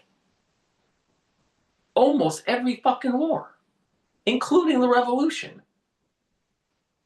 Now, I don't know what the fuck she is talking about, because I don't understand why people are in this country illegally and they get better benefits they get more benefits from the government than people that are here legally and that are in need. Let me give you an example. You have people that are here illegally with a family member, and they are getting support from the government and from nonprofits. And when you put that together, it's what sustains them. They're here illegally. Now, look at what's happening with our veterans, where they're not getting the health care that they need, or the housing, or retraining for work, and they're living on the streets. And yet they fought in our wars. How can we allow for that to happen? What about a citizen, an American citizen, elderly, choosing between eating or taking their medications? And guess what? This is happening a lot. A lot. Or they cut their medication. And they don't realize that when they reduce their dosage or they skip a dose, that it actually is causing more problems with their heart. It happens a lot because they can't afford it. But yet they're an American citizen. But you have an illegal that gets all these fucking benefits while our veterans and our elderly are not? That's wrong. That is wrong. So we got this out of control, angry bitch that's part of the Democratic Party, but not just part of the Democratic Party, part of the ultra left Democratic Party.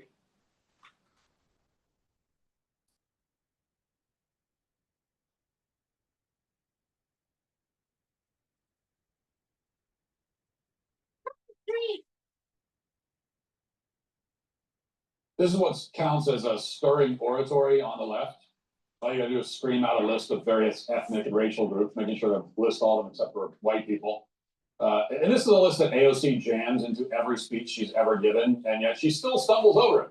So practice does not make perfect in her case, it turns out. But the main event was Mamdani himself. We've already discussed extensively the fact that Donnie's a third world communist Islamist grifter con man who is only a viable candidate because half of the city wasn't born in this country and many of them can't even speak English. But now I want to focus on the actual policies that Ugandan communists can't. Let me get this straight. I come from a pedigree where I have ancestry that immigrates to the United States in 1637, fought in the Revolution with George Washington, and I got these fucking liberals They want to tax my fucking cookies. Totally unacceptable. He's proposing. We're told by his supporters, the ones who can speak English anyway, that Mamdani is popular because of his policies. So what are these popular policies? Well, here he is outlining what he considers to be his top 3 proposals. Listen. Here is what we stand for, my friends. We are going to freeze the rent for more than 2 million rent-stabilized tenants. We got 8 million people in New York. 2 divided by 8 is 1/4. One quarter of the people in New York City are going to get stabilized housing.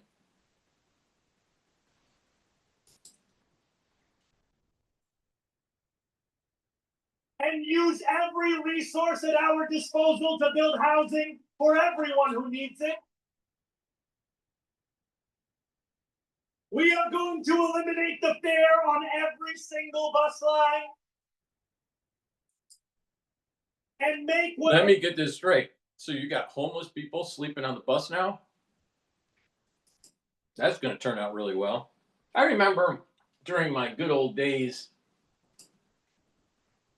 for pre-med at Fordham University, I'd have to wake up early in the morning, go to the lab, chemistry lab, and I'm taking the 405 train and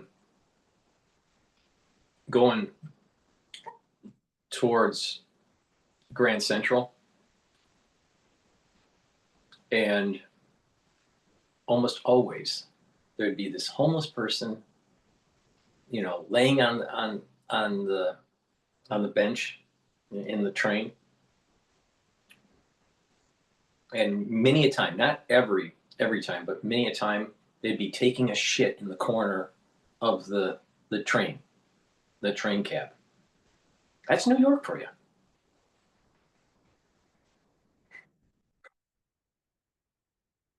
It's crazy. It's crazy. The slowest buses in the nation move around this city with ease. And we are going to create universal childcare at no cost to parents. Who's going to pay for all this? Free buses, subsidized housing, free childcare. Who's going to pay for all this? How's it just free? This is the problem with Marxism. So let me get this straight. My grandfather fought in World War II to push back the Japanese to make sure that our bombers could hit Japan. And my great uncle, airborne, shot Nazis for a living. They're both dead now. But the thing is that if they heard this shit, they would literally helicopter in to that rally, get on stage, tear off his fucking head, and shit down his throat. And this is the problem that we have. The point I'm making is that there was a generation that fought in World War II that was the greatest generation. And the reason is that they had balls. They got the job done. They came from all walks of life, but they had purpose and they could get the job done, and that they had virtue. There was a virtue to them. They had an affinity to God, country, and family. What is this crap? What is this crap that he's promoting? Because it's sure as hell what my grandfather and my uncle didn't fight for. What the fuck is this shit?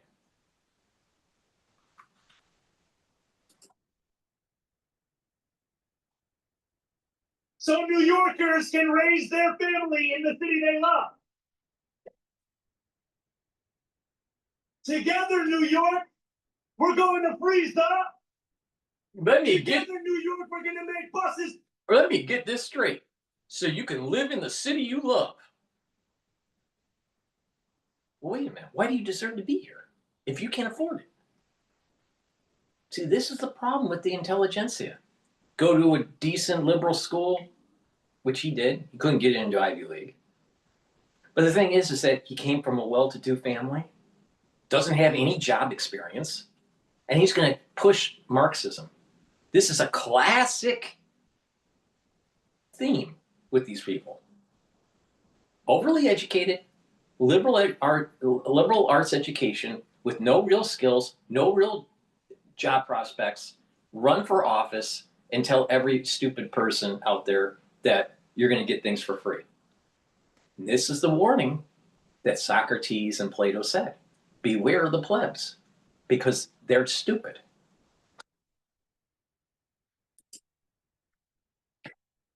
That's it. Together, New York, we're gonna deliver our universal. We will make our city one where every person who calls it home can live a dignified life. So Mamdani's big ideas are to freeze rent, meaning landlords will be legally prohibited from raising the rent, to make buses faster and free for everyone, and to make childcare free for everyone. This is Mamdani's genius three-step plan to make New York City affordable. The Ugandan has cracked the code. To make a city affordable, all you have to do is pass a series of laws requiring that it be affordable. Mamdani is going to take his magical wand, which he bought from... And besides taxing my cookies, let me get this straight. Mamdani doesn't even remember the fall of the Berlin Wall because he wasn't even born. And there was a grand experiment right after World War II. Capitalism on the west side of Europe, communism on the east. Fast forward from 1945 or 46 to the fall of the Berlin Wall. And it proved that capitalism is more productive for a society than communism. So that grand experiment that took place during the Cold War proved that Marxism failed. But Mamdani doesn't remember that. He has no experience of it, nor did he learn it in school.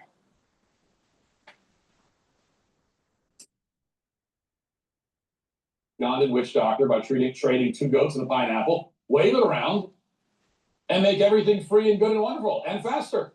The buses will not only cost nothing somehow, they'll even be faster. So that's all. This is crazy. I never knew. All it takes to make stuff affordable is for someone in government to go, hey, things have to be affordable now. Hey, all you better make things affordable. All you have to do is shout at the housing market and say, be affordable. And it will be. Mamdani doesn't understand the invisible hand of Adam Smith. And that if you work hard, have some luck, and persevere, you'll have a more productive society. Oh, but he wants everything for free. Well, who's going to be controlling the freebies? Ooh, the intelligentsia. So what happens is that when people buy into this crap and they stop trying, the society starts to devolve. And you have these group of people that are running the towns, the cities, the states, the countries. And eventually what they do is they live an opulent life while the plebs are worse off because they can't find jobs because the capitalists went away. Isn't this what Ayn Rand said about Atlas Shrugged? Ayn Rand said, you keep on pushing socialism and the producers, the capitalists, are going to leave. They're going to go find an island somewhere. And guess what? All of a sudden, everyone doesn't work. People can't get clothing because it's not made anymore. Things start falling apart. And eventually you go into the dark age. Socialism never works. Never.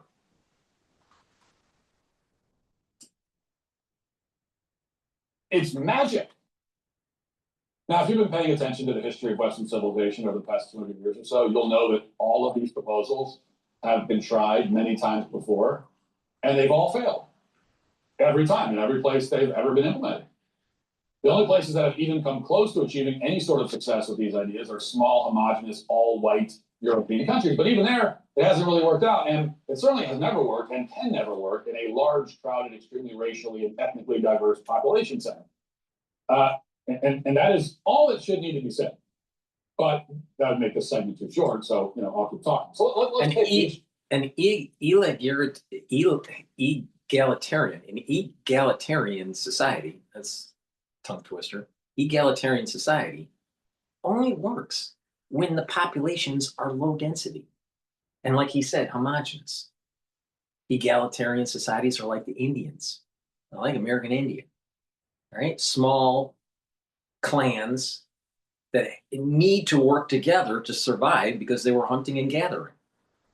But once you start having a complex economy, there is no fucking way in the world that a controlled economy works. I can't believe that you have so many people here that are educated in New York that are buying into this fucking horse shit. I can't. This proposal is wonderful. It shouldn't be necessary to explain the problem with freezing rent.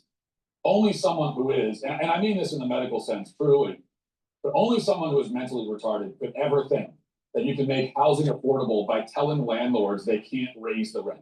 If it were that easy, okay, the policy would be implemented everywhere, and we would be living in a utopia of 4-bedroom, spacious, pristine, $800 a month apartments. But no such utopia exists, and that's because there are many costs associated with being a landlord. And the freeze on rent does not freeze any of those costs.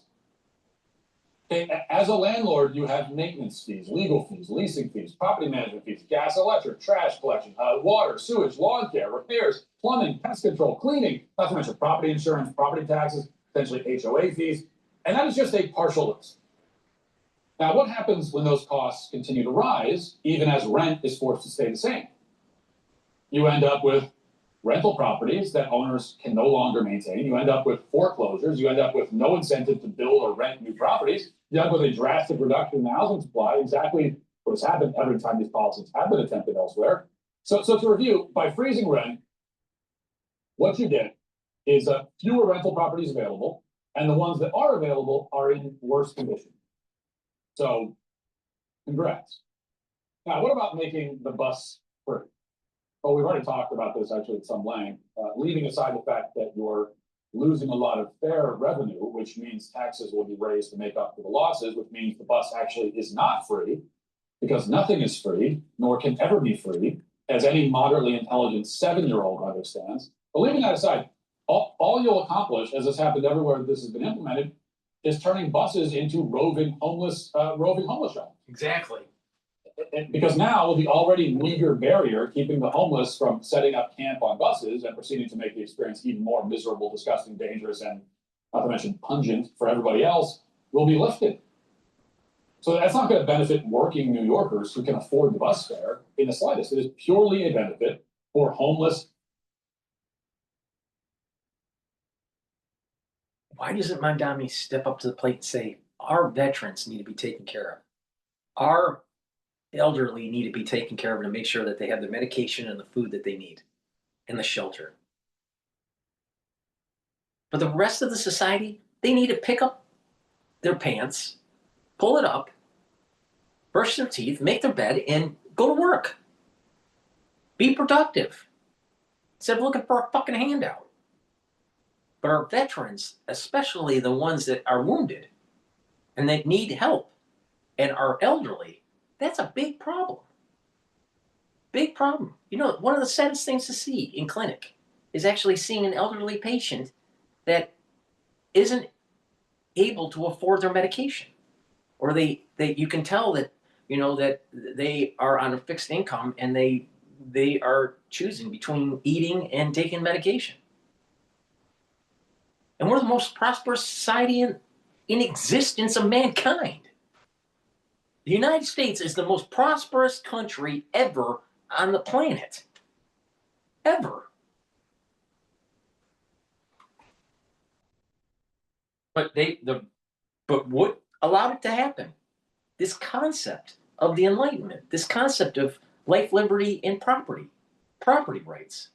It's a foundational concept that our founding fathers built off of and created the Constitution. The Constitutional Republic guarantees those property rights. But you got this Marxist that wants to take that away. Now, John Locke said this: you take away life, liberty, and property, and it's the obligation and the moral reasoning to fight back, to revolt against people that are taking away your life, liberty, and property.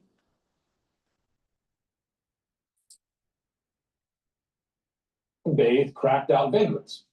As it happens, most of Mamdani's policies are tailored primarily for crackdown to that demographic. Exactly.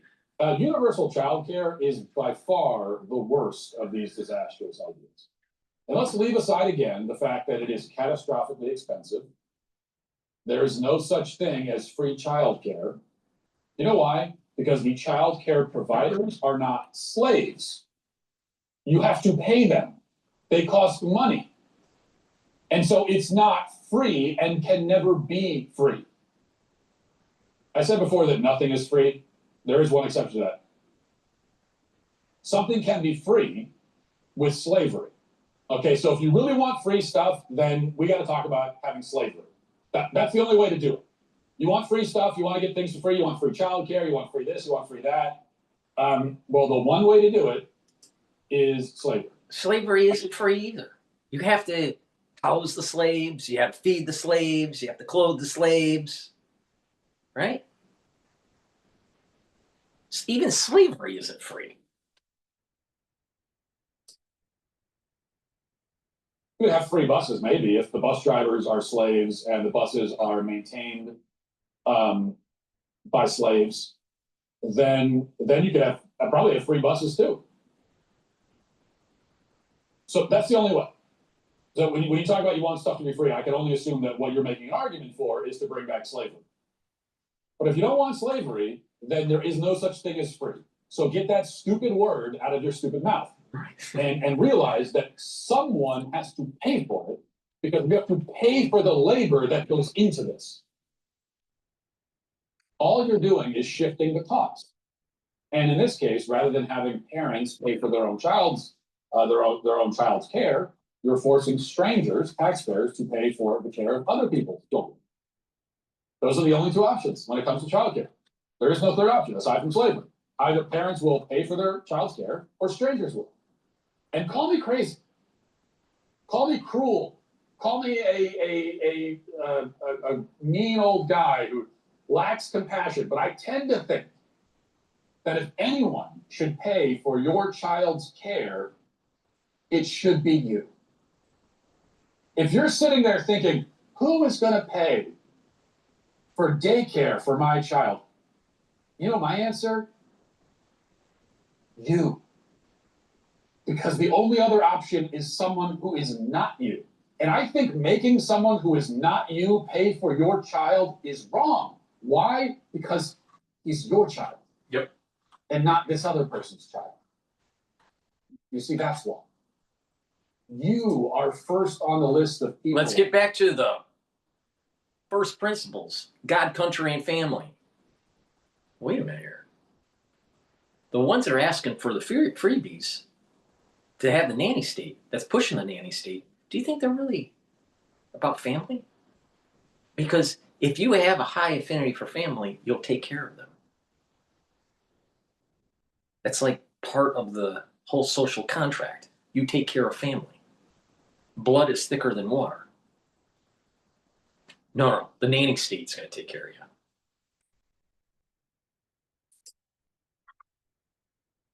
Who should be on the hook? Who should pay for your child's babysitter? You. Not Jim down the street. Not me. not anyone else. So to me, that seems like the simplest and fairest, and also by the way, by far the cheapest option. And then they're gonna say, But well, even we need to have the free health care so they can go to work because it's so expensive to live in New York. Well, wait a minute. Why do you have to live in New York? Why can't you go live someplace else? But this is the city we love. Why do you love it so much?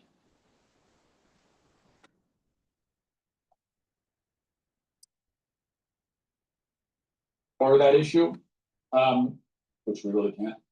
Experience has shown, including in Quebec when they implemented this 30 years ago, that universal childcare leads to a dramatic drop in the quality of care. Staffing shortages and low quality care are nearly guaranteed in this kind of system. This is inevitable because an increase in demand is also guaranteed. Because now that childcare is free, but not really free, more families will choose to drop their kids in daycare. I mean, that's the whole reason they do this. We get more kids in daycare. Well, but then we don't have enough staff to keep up with it, so there's staffing shortages, and then the quality of the care goes down. And all that is really bad news because multiple studies have also shown conclusively that children raised in daycare have noticeably worse outcomes than children raised in their own homes. The US NICHD study of early child care and youth development, among other major long-term studies, have shown that children who are placed in full-time daycare before the age of 4 have higher rates of defiance, impulsivity, anxiety, aggression. This is exactly the result you expect. And exactly the result you find. So the last thing we should do if we want a functional and healthy civilization is encourage more families to send toddlers into daycare and mothers into cubicles. There is no discernible benefit to society to that arrangement. Yep. It's all bad all the way down. Yep. So this is what Mamdani promises. Less and worse housing, buses overrun by homeless, drugged out rapists, understaffed daycare centers where your child can go to become more anxious and more aggressive. That's what he's promised. And if you vote for that, you're going to get it. And you'll deserve it. And you will be, by your own choice, today, canceled. Hey, YouTube, thanks for listening to the show. If you'd like access to my full show with no ads, please go to my store, the-studio-reykjavik.com, and get the olive leaf extract. This will help with your cardiovascular health and your immune system. It brings down inflammation and controls your lipid profile. You should be taking this every day to improve your cardiovascular health. Do a little bit of resistance training and cardio too, and take that supplement to improve your cardiovascular health. I have dual purpose deodorants that will help to detoxify your body, and you use it as a daily deodorant. It's made from essential oils from the Himalayas, extremely high quality ingredients, no aluminum, no baking soda. Use this every day and it'll help to detoxify your body. Now, you can get it in citrus. You can also get it in peppermint, lavender, and tea tree. It's for males and females. Get a couple bars for your household. Use it every day, and it's going to help to detoxify your body too. And when you do that, you're improving your immune system and your endocrine system, and you're going to smell good. Also, get the Goodnight formula. Now, there's a lot of stuff that's going on, like communism in New York City. And maybe you can't sleep. Well, take the Goodnight formula every night, drink with filtered water. And what this will do is allow you to get in the 3 to 5 cycles of REM sleep and deep sleep that you need to consolidate memory, to detoxify your central nervous system, and to be well rested. And when you have a good sleep regularly, you're going to actually slow down the aging process. This has tryptophan, melatonin, GABA, and passion flower.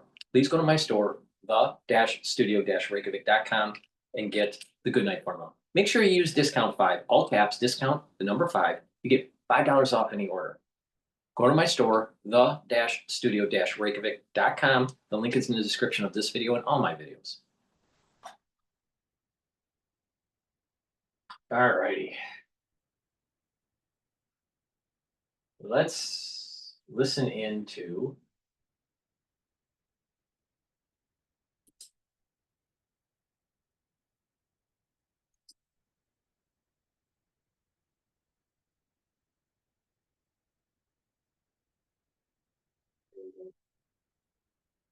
I want to listen into the Hill about this layoffs from Amazon. Building more affordable housing is critical for our city. This November, New Yorkers can vote on an affordable housing fast track and other city charter reforms.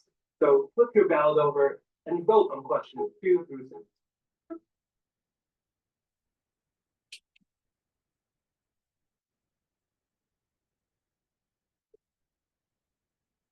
Amazon is going full speed ahead with laying off a chunk of its workforce. The company said Tuesday that around 14,000 employees will actually be let go.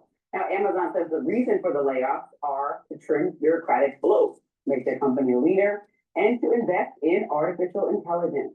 The company said in a blog post, quote, "This generation of AI is the most transformative technology we've seen since the internet, and it's enabling companies to innovate much faster than ever before in existing market segments and altogether new ones. We're convinced that we need to be organized more leanly with fewer layers and more ownership to move as quickly as possible for our customers and businesses."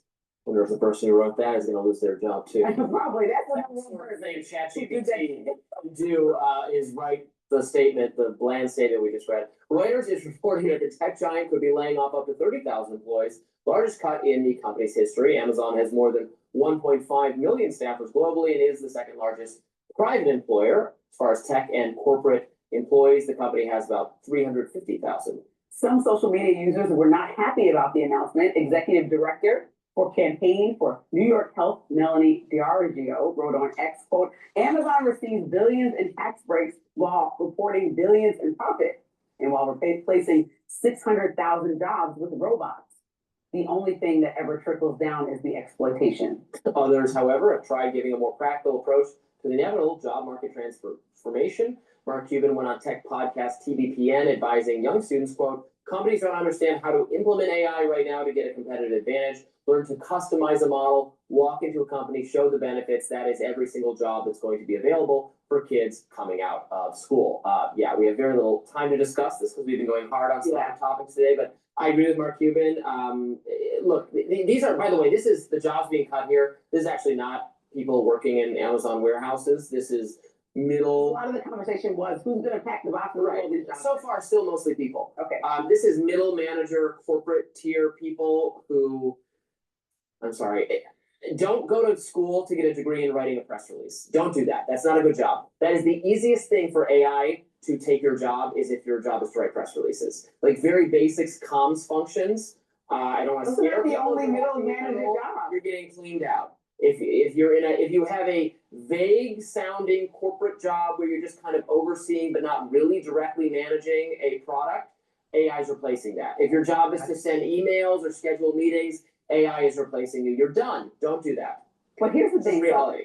So as much as I would like to be smart, like I told you, effective with money, I think like the fact that AI works 24/7, there's no sick days, right? There's not really a salary because whatever it just costs to use that technology. Like you are now taking the competition out of the market for people who do these different type of roles. You're not making it a competition. Well, you're making it fiercer. No, it's almost like when people argue like you're not one of these people, but who don't want migrants at all because their labor is cheaper, so now they're bringing the cost Right. out. I want migrants because I want to lower the cost of the. No, but now AI is going to come in and do these middle manager jobs, and so now middle managers across the world get paid less because Amazon, who we made $1 billion company, all Americans by using. I mean, most of us use this. We made it by it being better. Yes, but we also use it every day. They got us addicted to it now. They're like, no job. Well, that makes it sound like it's not addicted to it. Like addictive, like it's better. No, like I get nail polish, I need nail polish remover. I get that, like. Yeah, I don't think there's anything wrong with that. It has massive. We supported you as Americans, and now just cut all of our jobs. Nobody gets to work. You lose your job. You lose a job. You lose a job. Well, no. What about the emotion? I'm a little more emotional than you, Robbie. I feel like they need to really care about the emotion that goes into emotion. There's no room for emotion in business. We must dispassionately put profit and lower prices first, and firms that do that succeed, and firms that get emotional fail. And that's just the way it's gotta be. I don't know. This is my emotional. That does it on Rising Live. Look out for more exclusive YouTube content coming your way all day today. Be sure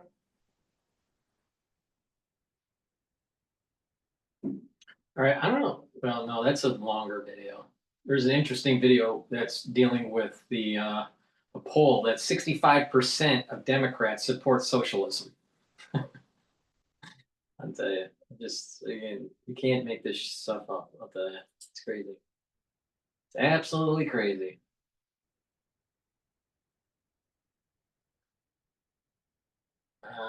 Let's see here. Let's listen into Bloomberg right now.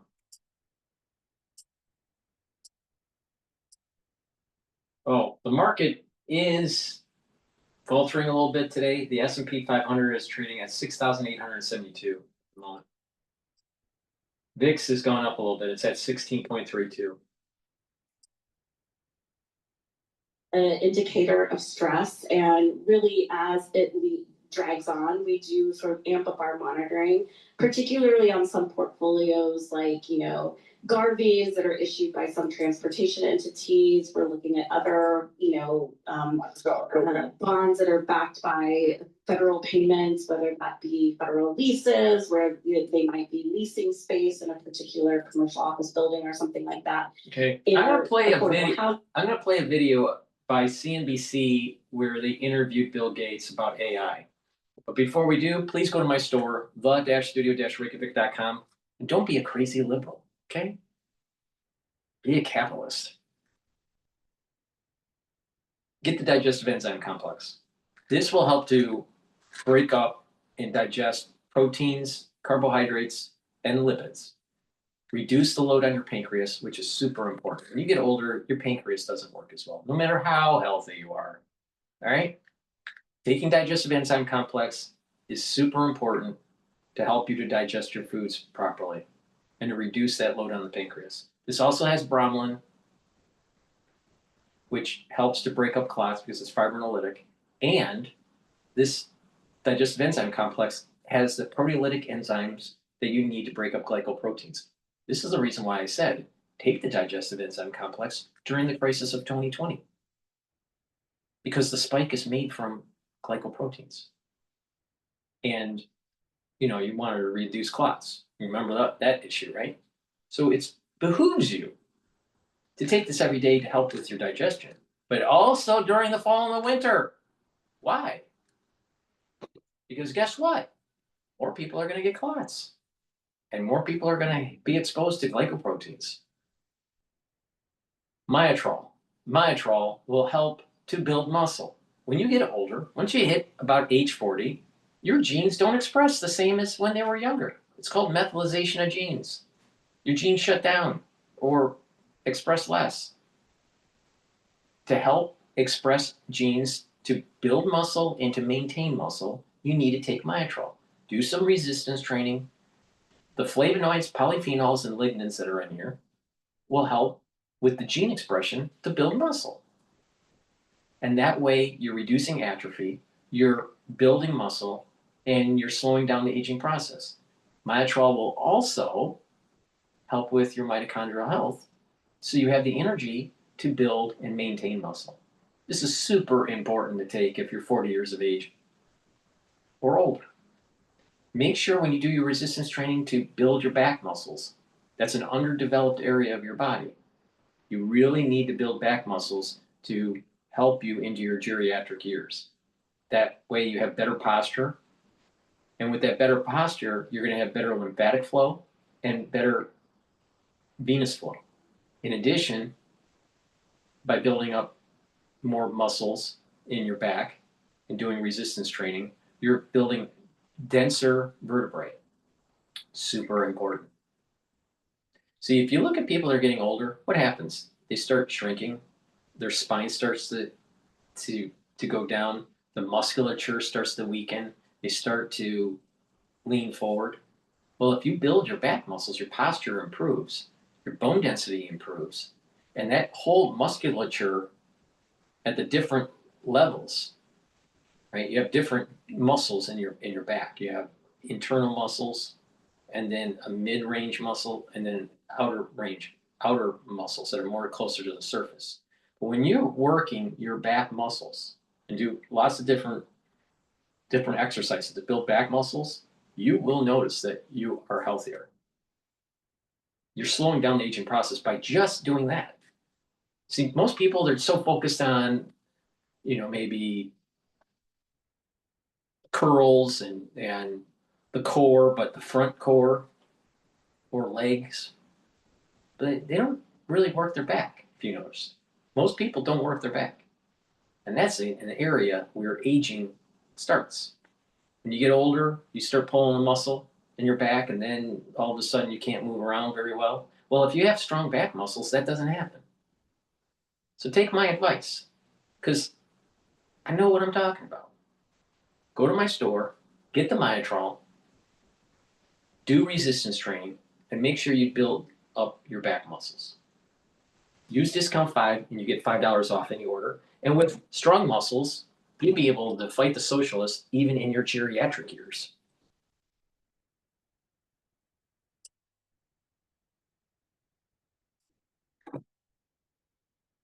Under Bill Gates publishing a new essay on climate. It's aimed at to deliver a message ahead of COP30, and he's suggesting that the climate community should shift its strategy from temperature and emission targets to the impact on human lives. An exclusive interview on that topic. I also asked him if he is worried about whether... What about human lives with forced inoculations? What about human lives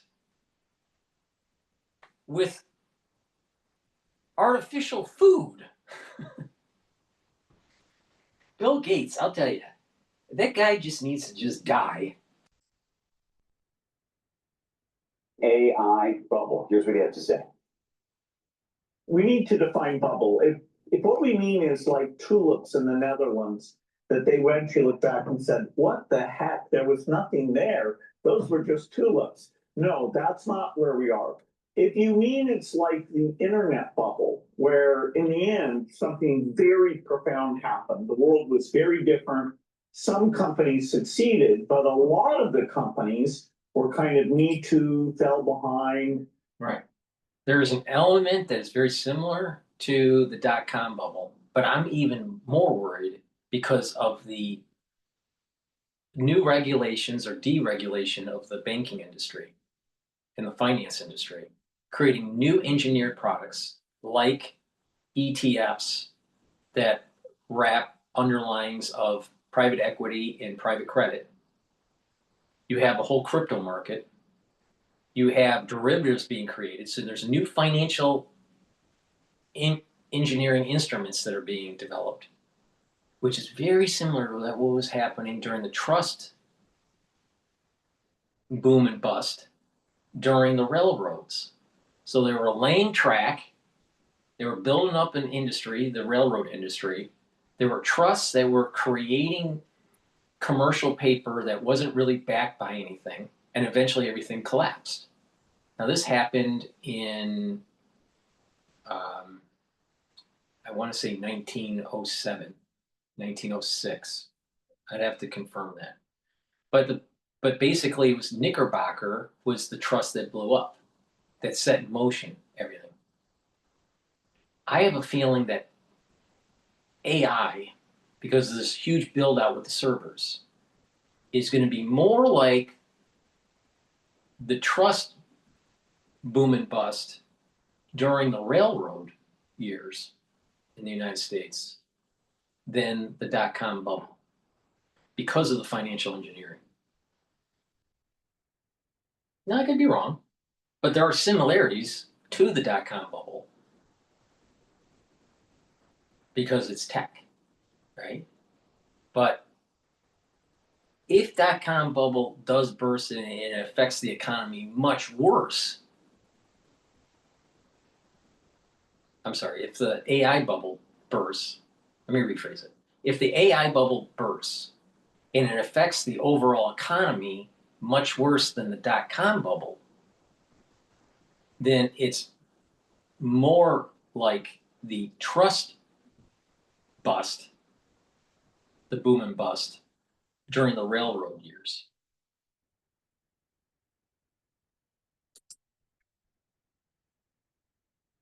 Burning capital companies, absolutely.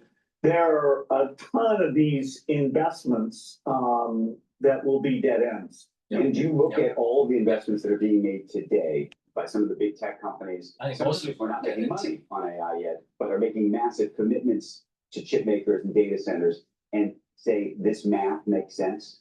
Right. And this is the worry that I have, is that there's a systemic, if it's what I think it will be, like the railroad bust, then there will be a further systemic problem that happens in the economy. The dot-com bubble, yeah, you know, it sold off and, you know, it did layoffs, but it bounced back relatively quickly. Now, I'm not saying that this AI bubble burst, is going to be like Lehman. I don't think so. I don't think it'll be like 1929 either. But I think it would be worse than what the dot-com bubble was.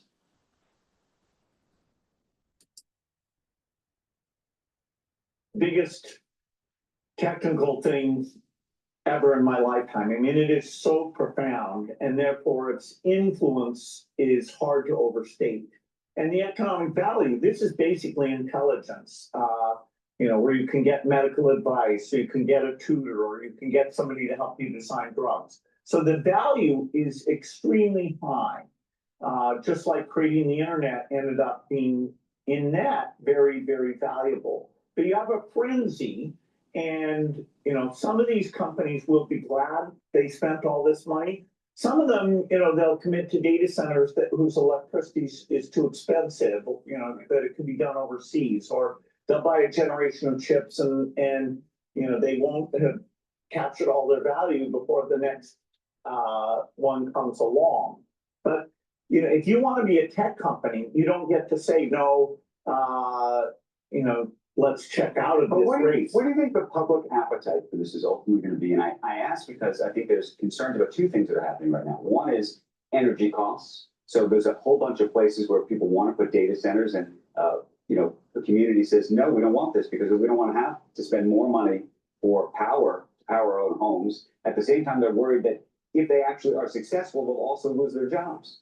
We need to put things like terra-powered nuclear reactors in places where it's very clear that you're not raising the residents' electricity bills because that's being put in there. Historically, nuclear was done in a way that the utility bore a lot of that liability. That business model won't get repeated. So we need to make sure to pick locations where the economics and the political acceptance is very, very strong. We don't have permission to drive up people's electricity costs.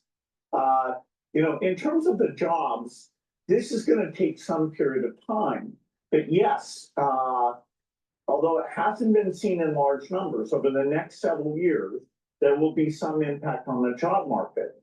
Nowadays, when you say that, some people are like, "Oh, how can you, say that? Isn't that going to slow the U.S. down in this race?" But it's only honest for people to speak frankly about the fact this will have a big effect on the job market. And of course, Gates is a longtime capitalist, so I talked to him about the industrial policy coming from the White House, including the U.S. taking Well-heeled tech bros and tech grandfathers like Bill Gates, they know that, at least in the short run, many people are going to lose their jobs. The question is will there be a creative destruction where there will be more job creation after that? So you got to look at this in different periods of time or phases. So as AI is building out and being implemented and making businesses more productive, what will happen is that there is a increase in jobs that have certain skill sets to be able to use the AI and implement them. But as time goes on, they start to not hire so many. It becomes codified within the company, because companies that are starting to implement something new, they usually throw more money at it and more resources. But once it's stabilized, they start pulling back. So what happens is that first phase, there's CapEx and hiring of people to manage those projects. once it's implemented and it's stabilized, then they start to reduce the amount of funding or the number of people that are on the project. And some people that are on these projects aren't interested in just maintenance. They want to start something new and they go to a different company or maybe start a new business. But the thing is that what you'll have a period of time where people are upskilling and getting jobs. Look at what's happening with Meta, right? And then all of a sudden they lay them off. But I think Meta is poorly managed, but that's a different story. But you have this phase where it's being implemented now, then you see the efficiencies, you don't need as many people, you may keep the staff on, but you're not hiring new. So the people that are trying to enter the market, the job market, that are fresh out of college are having problems. We're seeing that now, right? And individuals that are older that have lost their job can't get in. So they've stabilized the number of people that they really need in their organization. Then all of a sudden a recession happens and they further cut and they find ways to use AI to not rehire the individuals that they laid off. Now we're not at that phase yet. We have to wait for the recession. And when the recession happens, or a depression, you either have structural unemployment or cyclical unemployment. Structural unemployment means something has happened to the economy and the jobs aren't coming back. And you have to find other means of employment. So there's a structural change that took place with the industry, the economy, or just that company. Another aspect to recessions is cyclical unemployment, where it's basically there's a layoff because there is a decline in demand, maybe an oversupply of goods and services, and eventually once the equilibrium happens again, then the economy gets out of the recession and they start rehiring. But that's cyclical. We're being able to be reemployed at the same company or in the same industry or with the same skills or the same type of job. That's cyclical. But when it's structural unemployment, that means that the job market has changed permanently. Now, when we go through our next recession, the job market is going to be a permanent structural change. And that's when you're going to have the massive layoffs and the massive unemployment. And when I say mass, I'm saying 10% or more of the population. Some people are even saying, 24, 25%, maybe 30%. But I think that we're at an unemployment rate of about 4.2, 4.3%. I think it could go all the way up to 10 or 12%. And that will be structural. And that will be very similar to what it was like in the 70s. So people will be struggling, and there's going to be bills that will be passed that will start to regulate AI. But that will only happen when the recession happens. Now, once it gets out of the recession and there's some sort of regulation on AI, the question is, will there be new businesses that are created and more activity in the economy, or will this be a downward spiral? Now, if you are dystopic, then you're going to think that it's just going to be a downward spiral. And there's these decoupling of labor and capital, and the over-indebtedness at the family level or at the societal level will be so burdensome that the society collapses. That's dystopic. The more positive pathway is that during that recession, in coming out of that recession, there's a creative destruction that takes place. New businesses will happen. Now, if you use this as an example, what's called a bifurcation diagram.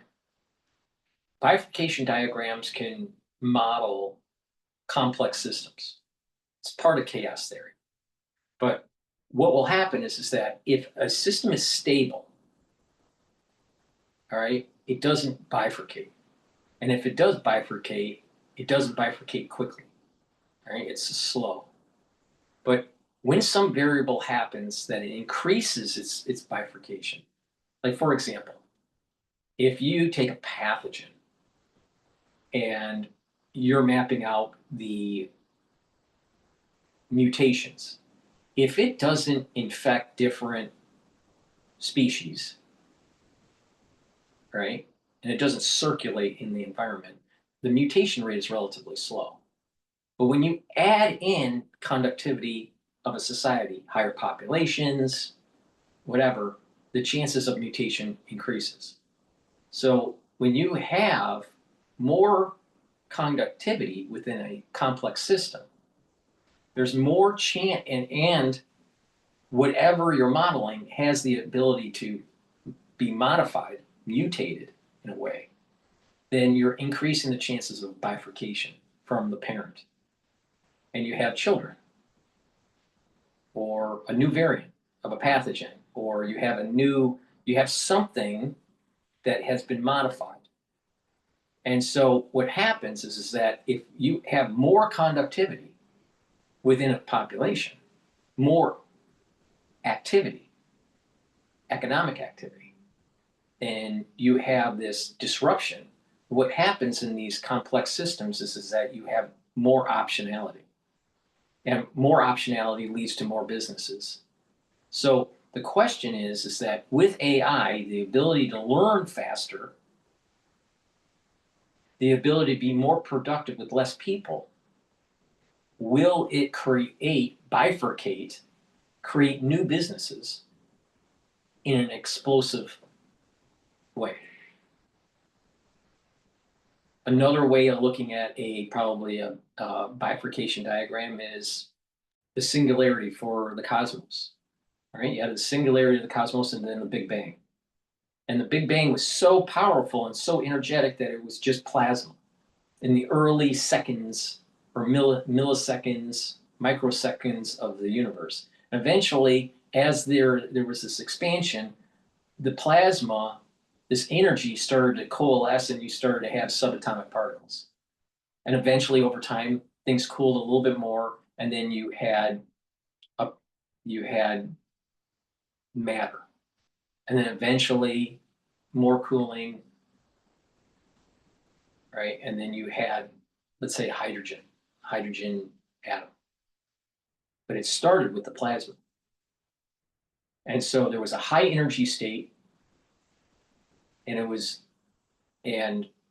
as it was cooling down, it led for optionality for subatomic particles, quarks.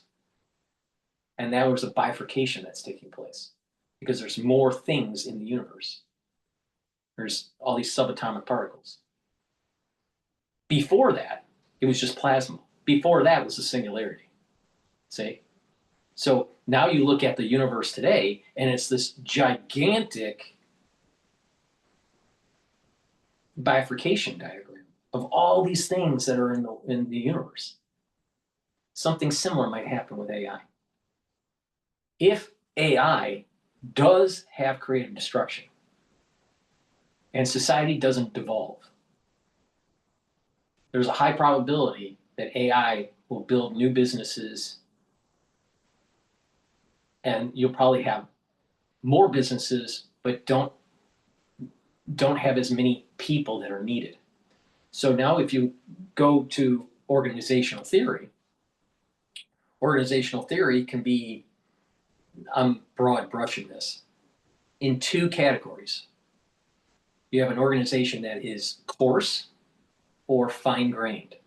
So coarse-grained or fine-grained. Coarse-grained is that it doesn't move fast, it's bloated, it's large. Fine-grained, specialized, can move quick, it's nimble, small. Organizations, after this bottleneck, we may find that fine-grained organizations will benefit more from AI than coarse-grained. In other words, large organizations will benefit less, small organizations will benefit more. Now, if I was to throw probabilities on this, I would give it probably a slight advantage that we go into creative destruction than dystopia. And that probability would be about 65% to go into creative destruction, 35% dystopia chance. And the reason for the dystopia is that there is a feedback loop through our political process where you may be seeing more parts of the society that are pushing for socialism. And that will degrade the society, and we may go down a road where we become less productive, less knowledgeable, people don't get educated, more dependent on the city, more dependent on the government. And then eventually what happens is we slowly decline into a dark age. Now, if you use that as an example, the 35% dystopic, if you see the fall of if you see the fall of Rome, right, by the slow decline of the Roman Empire broke up into two. Actually, it broke up into four, but you have the Western and the Eastern Empire. The Eastern Roman Empire lasted longer than the Western. Now, if you really think about it, did Rome really fall? Well, in a technical sense, it was sacked, but the culture of Rome never really fell. What happened was it became less productive. And there's a nuance on what I'm saying here. It became less productive. People didn't know how to fix things. The engineering capability started to go down. The ability to protect the empire started to go down. The fabric of society started to deteriorate. And the Roman Empire did fall, but there's an echo of it. And because there was lack of innovation, lack of knowledge, lack of being able to protect the country or the empire, it started to degrade, and it went into a dark age. And throughout that dark age, then you have the Renaissance and the Enlightenment. And through that Renaissance and the Enlightenment, it was the rebirth of Rome. So Rome kind of like was destroyed, but it never really went away. And it's a 35% chance that we may see that AI ends up being that inflection point that leads to the fall of the American empire.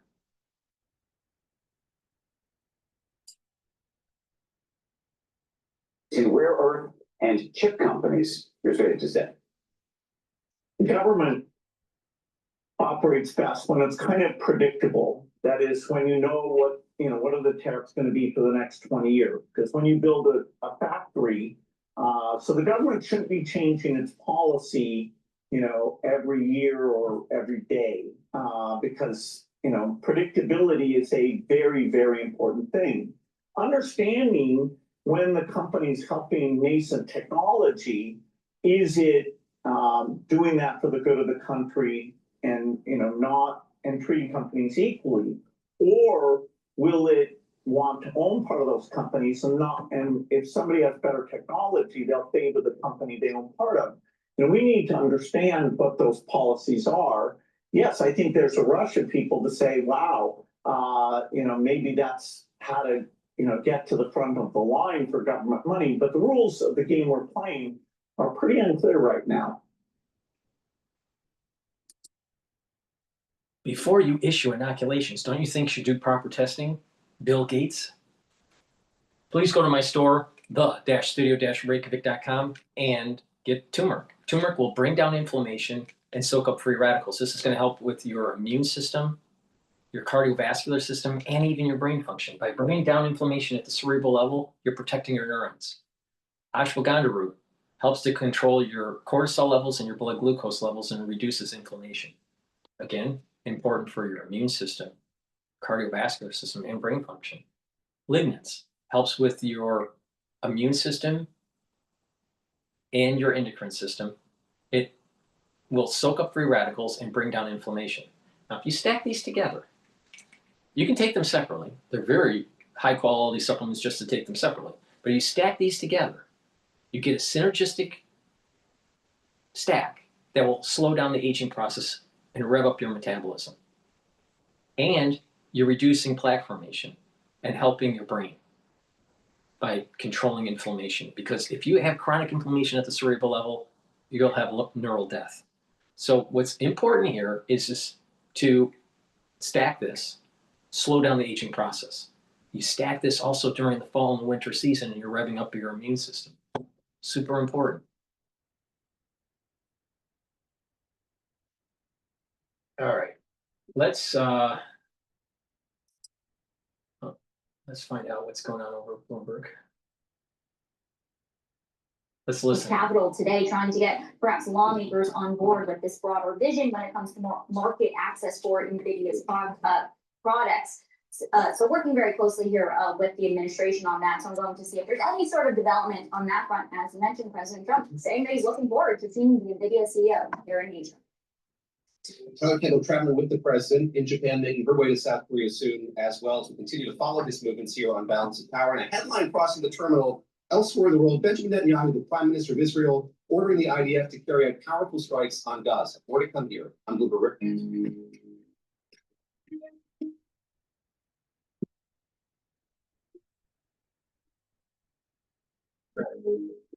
Please go to my store, the-studio-reykjavik.com, and get the heirloom barley. Heirloom barley will detoxify your body, bring down inflammation, and soak up free radicals through superoxide dismutase. By detoxifying your body every day and bringing down inflammation, you're revving up your immune system, your endocrine system, helping with your brain function, helping with your cardiovascular function. You're slowing down the aging process. This is a month's supply. Take it every day, detoxify your body, and bring down inflammation. And get the Boomer Boost. Boomer Boost has 68 nutrients. It has a very comprehensive compound profile shown on the screen. You can read the label on my website. Take this every day. This will focus on a multitude of different systems. Help with brain function, help with musculature, rev up your metabolism and increase your energy levels, help with your cardiovascular health. It'll help to control A1C levels. And what you're going to notice is that within 72 hours, you have more energy, you're going to have more vitality, and you're going to be more active. You take this long term, and what you're going to start noticing is that you actually look younger. Your body is healing, and you are slowing down the aging process. Super important. This is magical stuff. All right. Now, if you're an athlete, take this for your pre or post workout fuel source, and you'll get added benefits from your workout. But you can take this even if you're not an athlete. This is very important. This is part of that overall protocol to slow down the aging process. You can take this separately and you'll get benefits from it, a lot of benefits from it. But if you follow my protocol, you're supercharging it and you're speeding up the anti-aging effects. And what's that protocol? The multivitamin, the probiotic, Max 35 or Cleanse, C60, the turmeric, ashwagandha, and lignans, and the Boomer Boost. You do all that together, and boom, that's the magic sauce to slow down the aging process. Please go to my store, the-studio-reykjavik.com, and don't be a Bill Gates.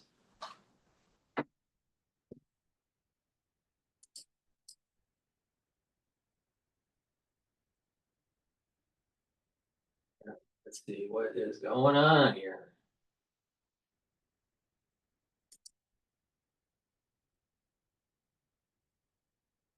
All right, let's listen into France 24. Voting is underway in New York before Election Day next week, with the city on the cusp of getting a Democratic Socialist as mayor. Zoran Mamdani receiving big-ticket support from Senator Bernie Sanders and Congresswoman Alexandria Ocasio-Cortez as his campaign enters its final stretch. The 34-year-old Muslim, who is the son of Indian immigrants, pitched his candidacy as a force to take on billionaires and oligarchs who have poured money supporting his opponents. Take a listen to Mamdani summing up his campaign. We are going to freeze the rent for more than 2 million rent-stabilized tenants. and use every resource at our disposal to build housing for everyone who needs it. We are going to eliminate the fare on every single bus line and make what are currently the slowest buses in the nation move around this city with ease.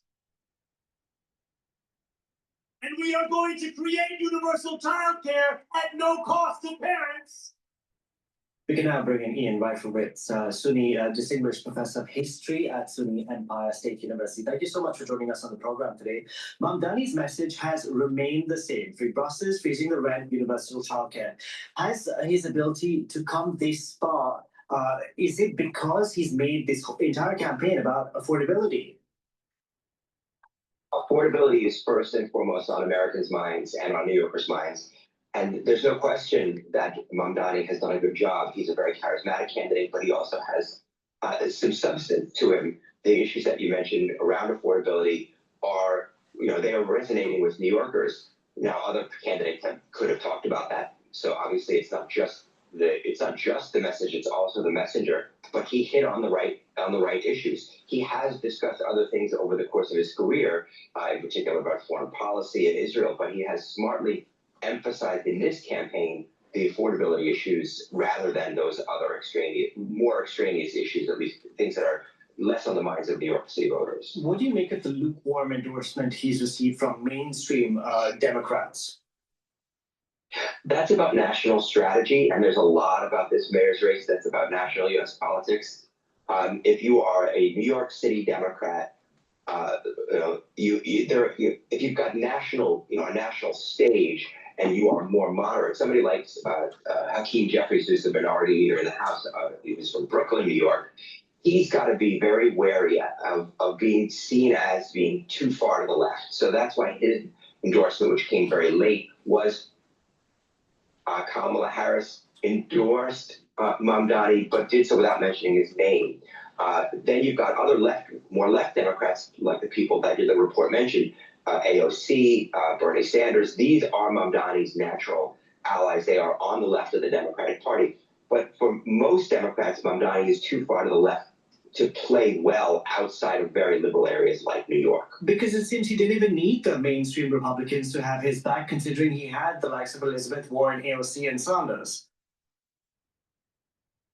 Well, it's a question of whether those mainstream Democrats in New York specifically would come out either against him or give permission by not endorsing him for moderate Democrats to go ahead and vote for Andrew Cuomo. I think that was really the key. If somebody like Governor Hochul, who was Cuomo's lieutenant governor and advanced and ascended to the governor's seat when Cuomo resigned a few years ago, if she, for example, had stayed out of the race and not endorsed Mamdani, I think that would have been a boost to Cuomo. In Cuomo, you have somebody who can really only win if many middle-of-the-road Democrats were to stay with him and not go with the Democratic nominee, who was Mamdani. He had the support of a majority of Democratic primary voters. So Cuomo is trying to thread a very thin line. It's not just who will vote for who; it's who will show up to vote.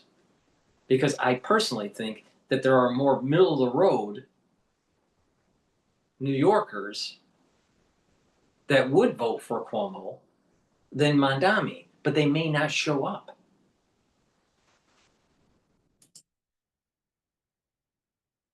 In between left-wing Democrats and then the Republicans like Curtis Sliwa, who are staying in the race. With Sliwa in the race, it's almost impossible for Cuomo to win, but he would have needed somebody like Hochul to give permission for middle-of-the-road Democrats to vote for him rather than Mamdani. Now, in the past, an immigrant or a person of an immigrant background running for public office, I'm thinking of the likes of Bobby Jindal with the Republican Party, who went ahead and anglicized his name.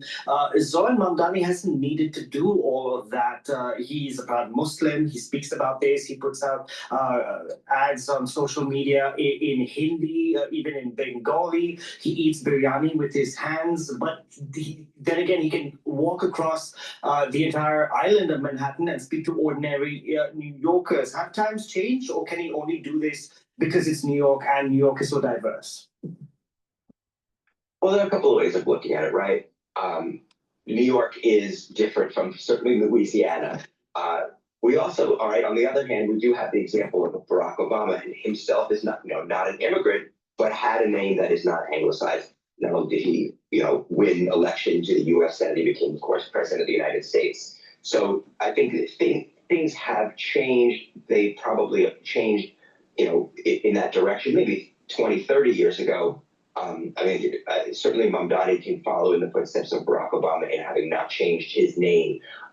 But Mamdani has done, I think, has more room to emphasize his, let's say, non-U.S. roots or non-Christian roots, which is, even beyond where Obama was, certainly because of the liberal nature of New York City, which is a city of immigrants. Donald Trump will no doubt be watching what happens come next week. Do you think he'll go out of his way to make Mamdani's life hell? Yes. Yeah, probably. Having said that, would he treat New York City that much differently under Andrew Cuomo's mayoralty, if that were to come to be, which I don't think is going to happen? I don't think it would be that much of a difference. I think he sees more Mamdani as a useful foil for campaign rhetoric. I think he's going to do what he wants to do in New York City, no matter who's the mayor. What do you make of what Mamdani's message is, essentially? Because you do have billionaires who are still funding his opponents, doing everything they can to keep him from office. Essentially, they are making his argument for him. Right. Well, that's the issue, right? It's good to have the right enemies. If there is a sentiment that billionaires have too much power, and the billionaires are the ones arguing against you, well, then, it's pretty self-evident who the candidate is of the rest of the people. Mamdani is very clearly coming from the perspective, going back 10, 15 years to that of the 99% versus the 1%, Bernie Sanders. The real question is, what kind of economic policies can he push through on things like taxes, where he has to go through the New York state government to change city taxes in New York? It's not going to be easy. I want to ask about the Democratic Party and what this race tells us about the Democratic Party as a whole, because I understand what you said about Hakeem Jeffries not wanting to seem too progressive or too far to the left, but that at the end of the day, throughout this whole election campaign, he said he's having discussions with Mamdani. He gave this very, very last-minute endorsement, but at the end of the day, what did the Democrats want? Do they want to dither around and not continue to be in disarray, or stand for something? Right. Well, it's a question of what they stand for. Zoran Mamdani is not going to be the leader of the Democratic Party in the United States of America. He is one person who could be very useful to people like Trump to say, this is what Democrats are. We've been saying all along. They're socialists. On the other hand, there's a question of what their message is, right? So they have to have a countering message, and it's going to be hard for them to have one nationally, at least until we get closer to the midterm elections, and you can have a nationalized election, even if it's in various congressional districts or states. The Democrats have had people like AOC and Bernie Sanders on the left, and they've had people, as well as Elizabeth Warren, and they've had people over the last few years like Hillary Clinton, Bernie Sanders, and Kamala Harris, who are more centrist Democrats or center-left Democrats. There is a struggle for what Democrats are going to be nationally. They're not going to be Zoran Mamdani's party. The question is, how much of Zoran Mamdani's image being front and center really hurts Democrats? Republicans think that they can use him as a weapon.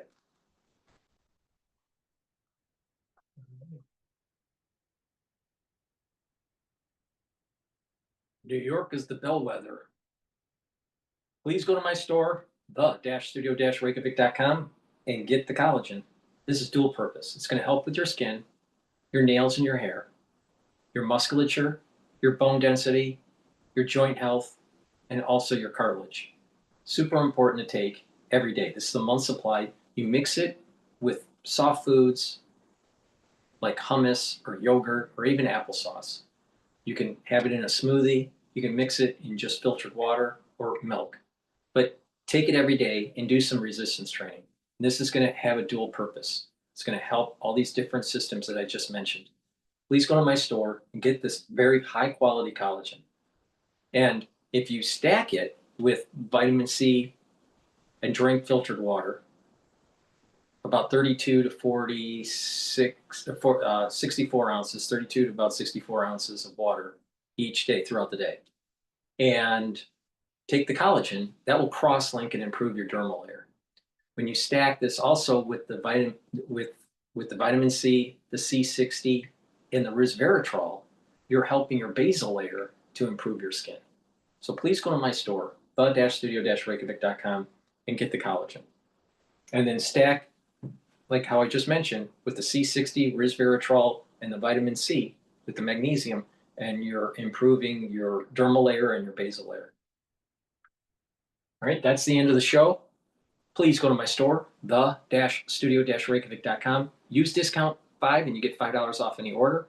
And if you want to help support the work by donating, you can donate on my website. You can donate through Stripe, PayPal, or buy me a coffee.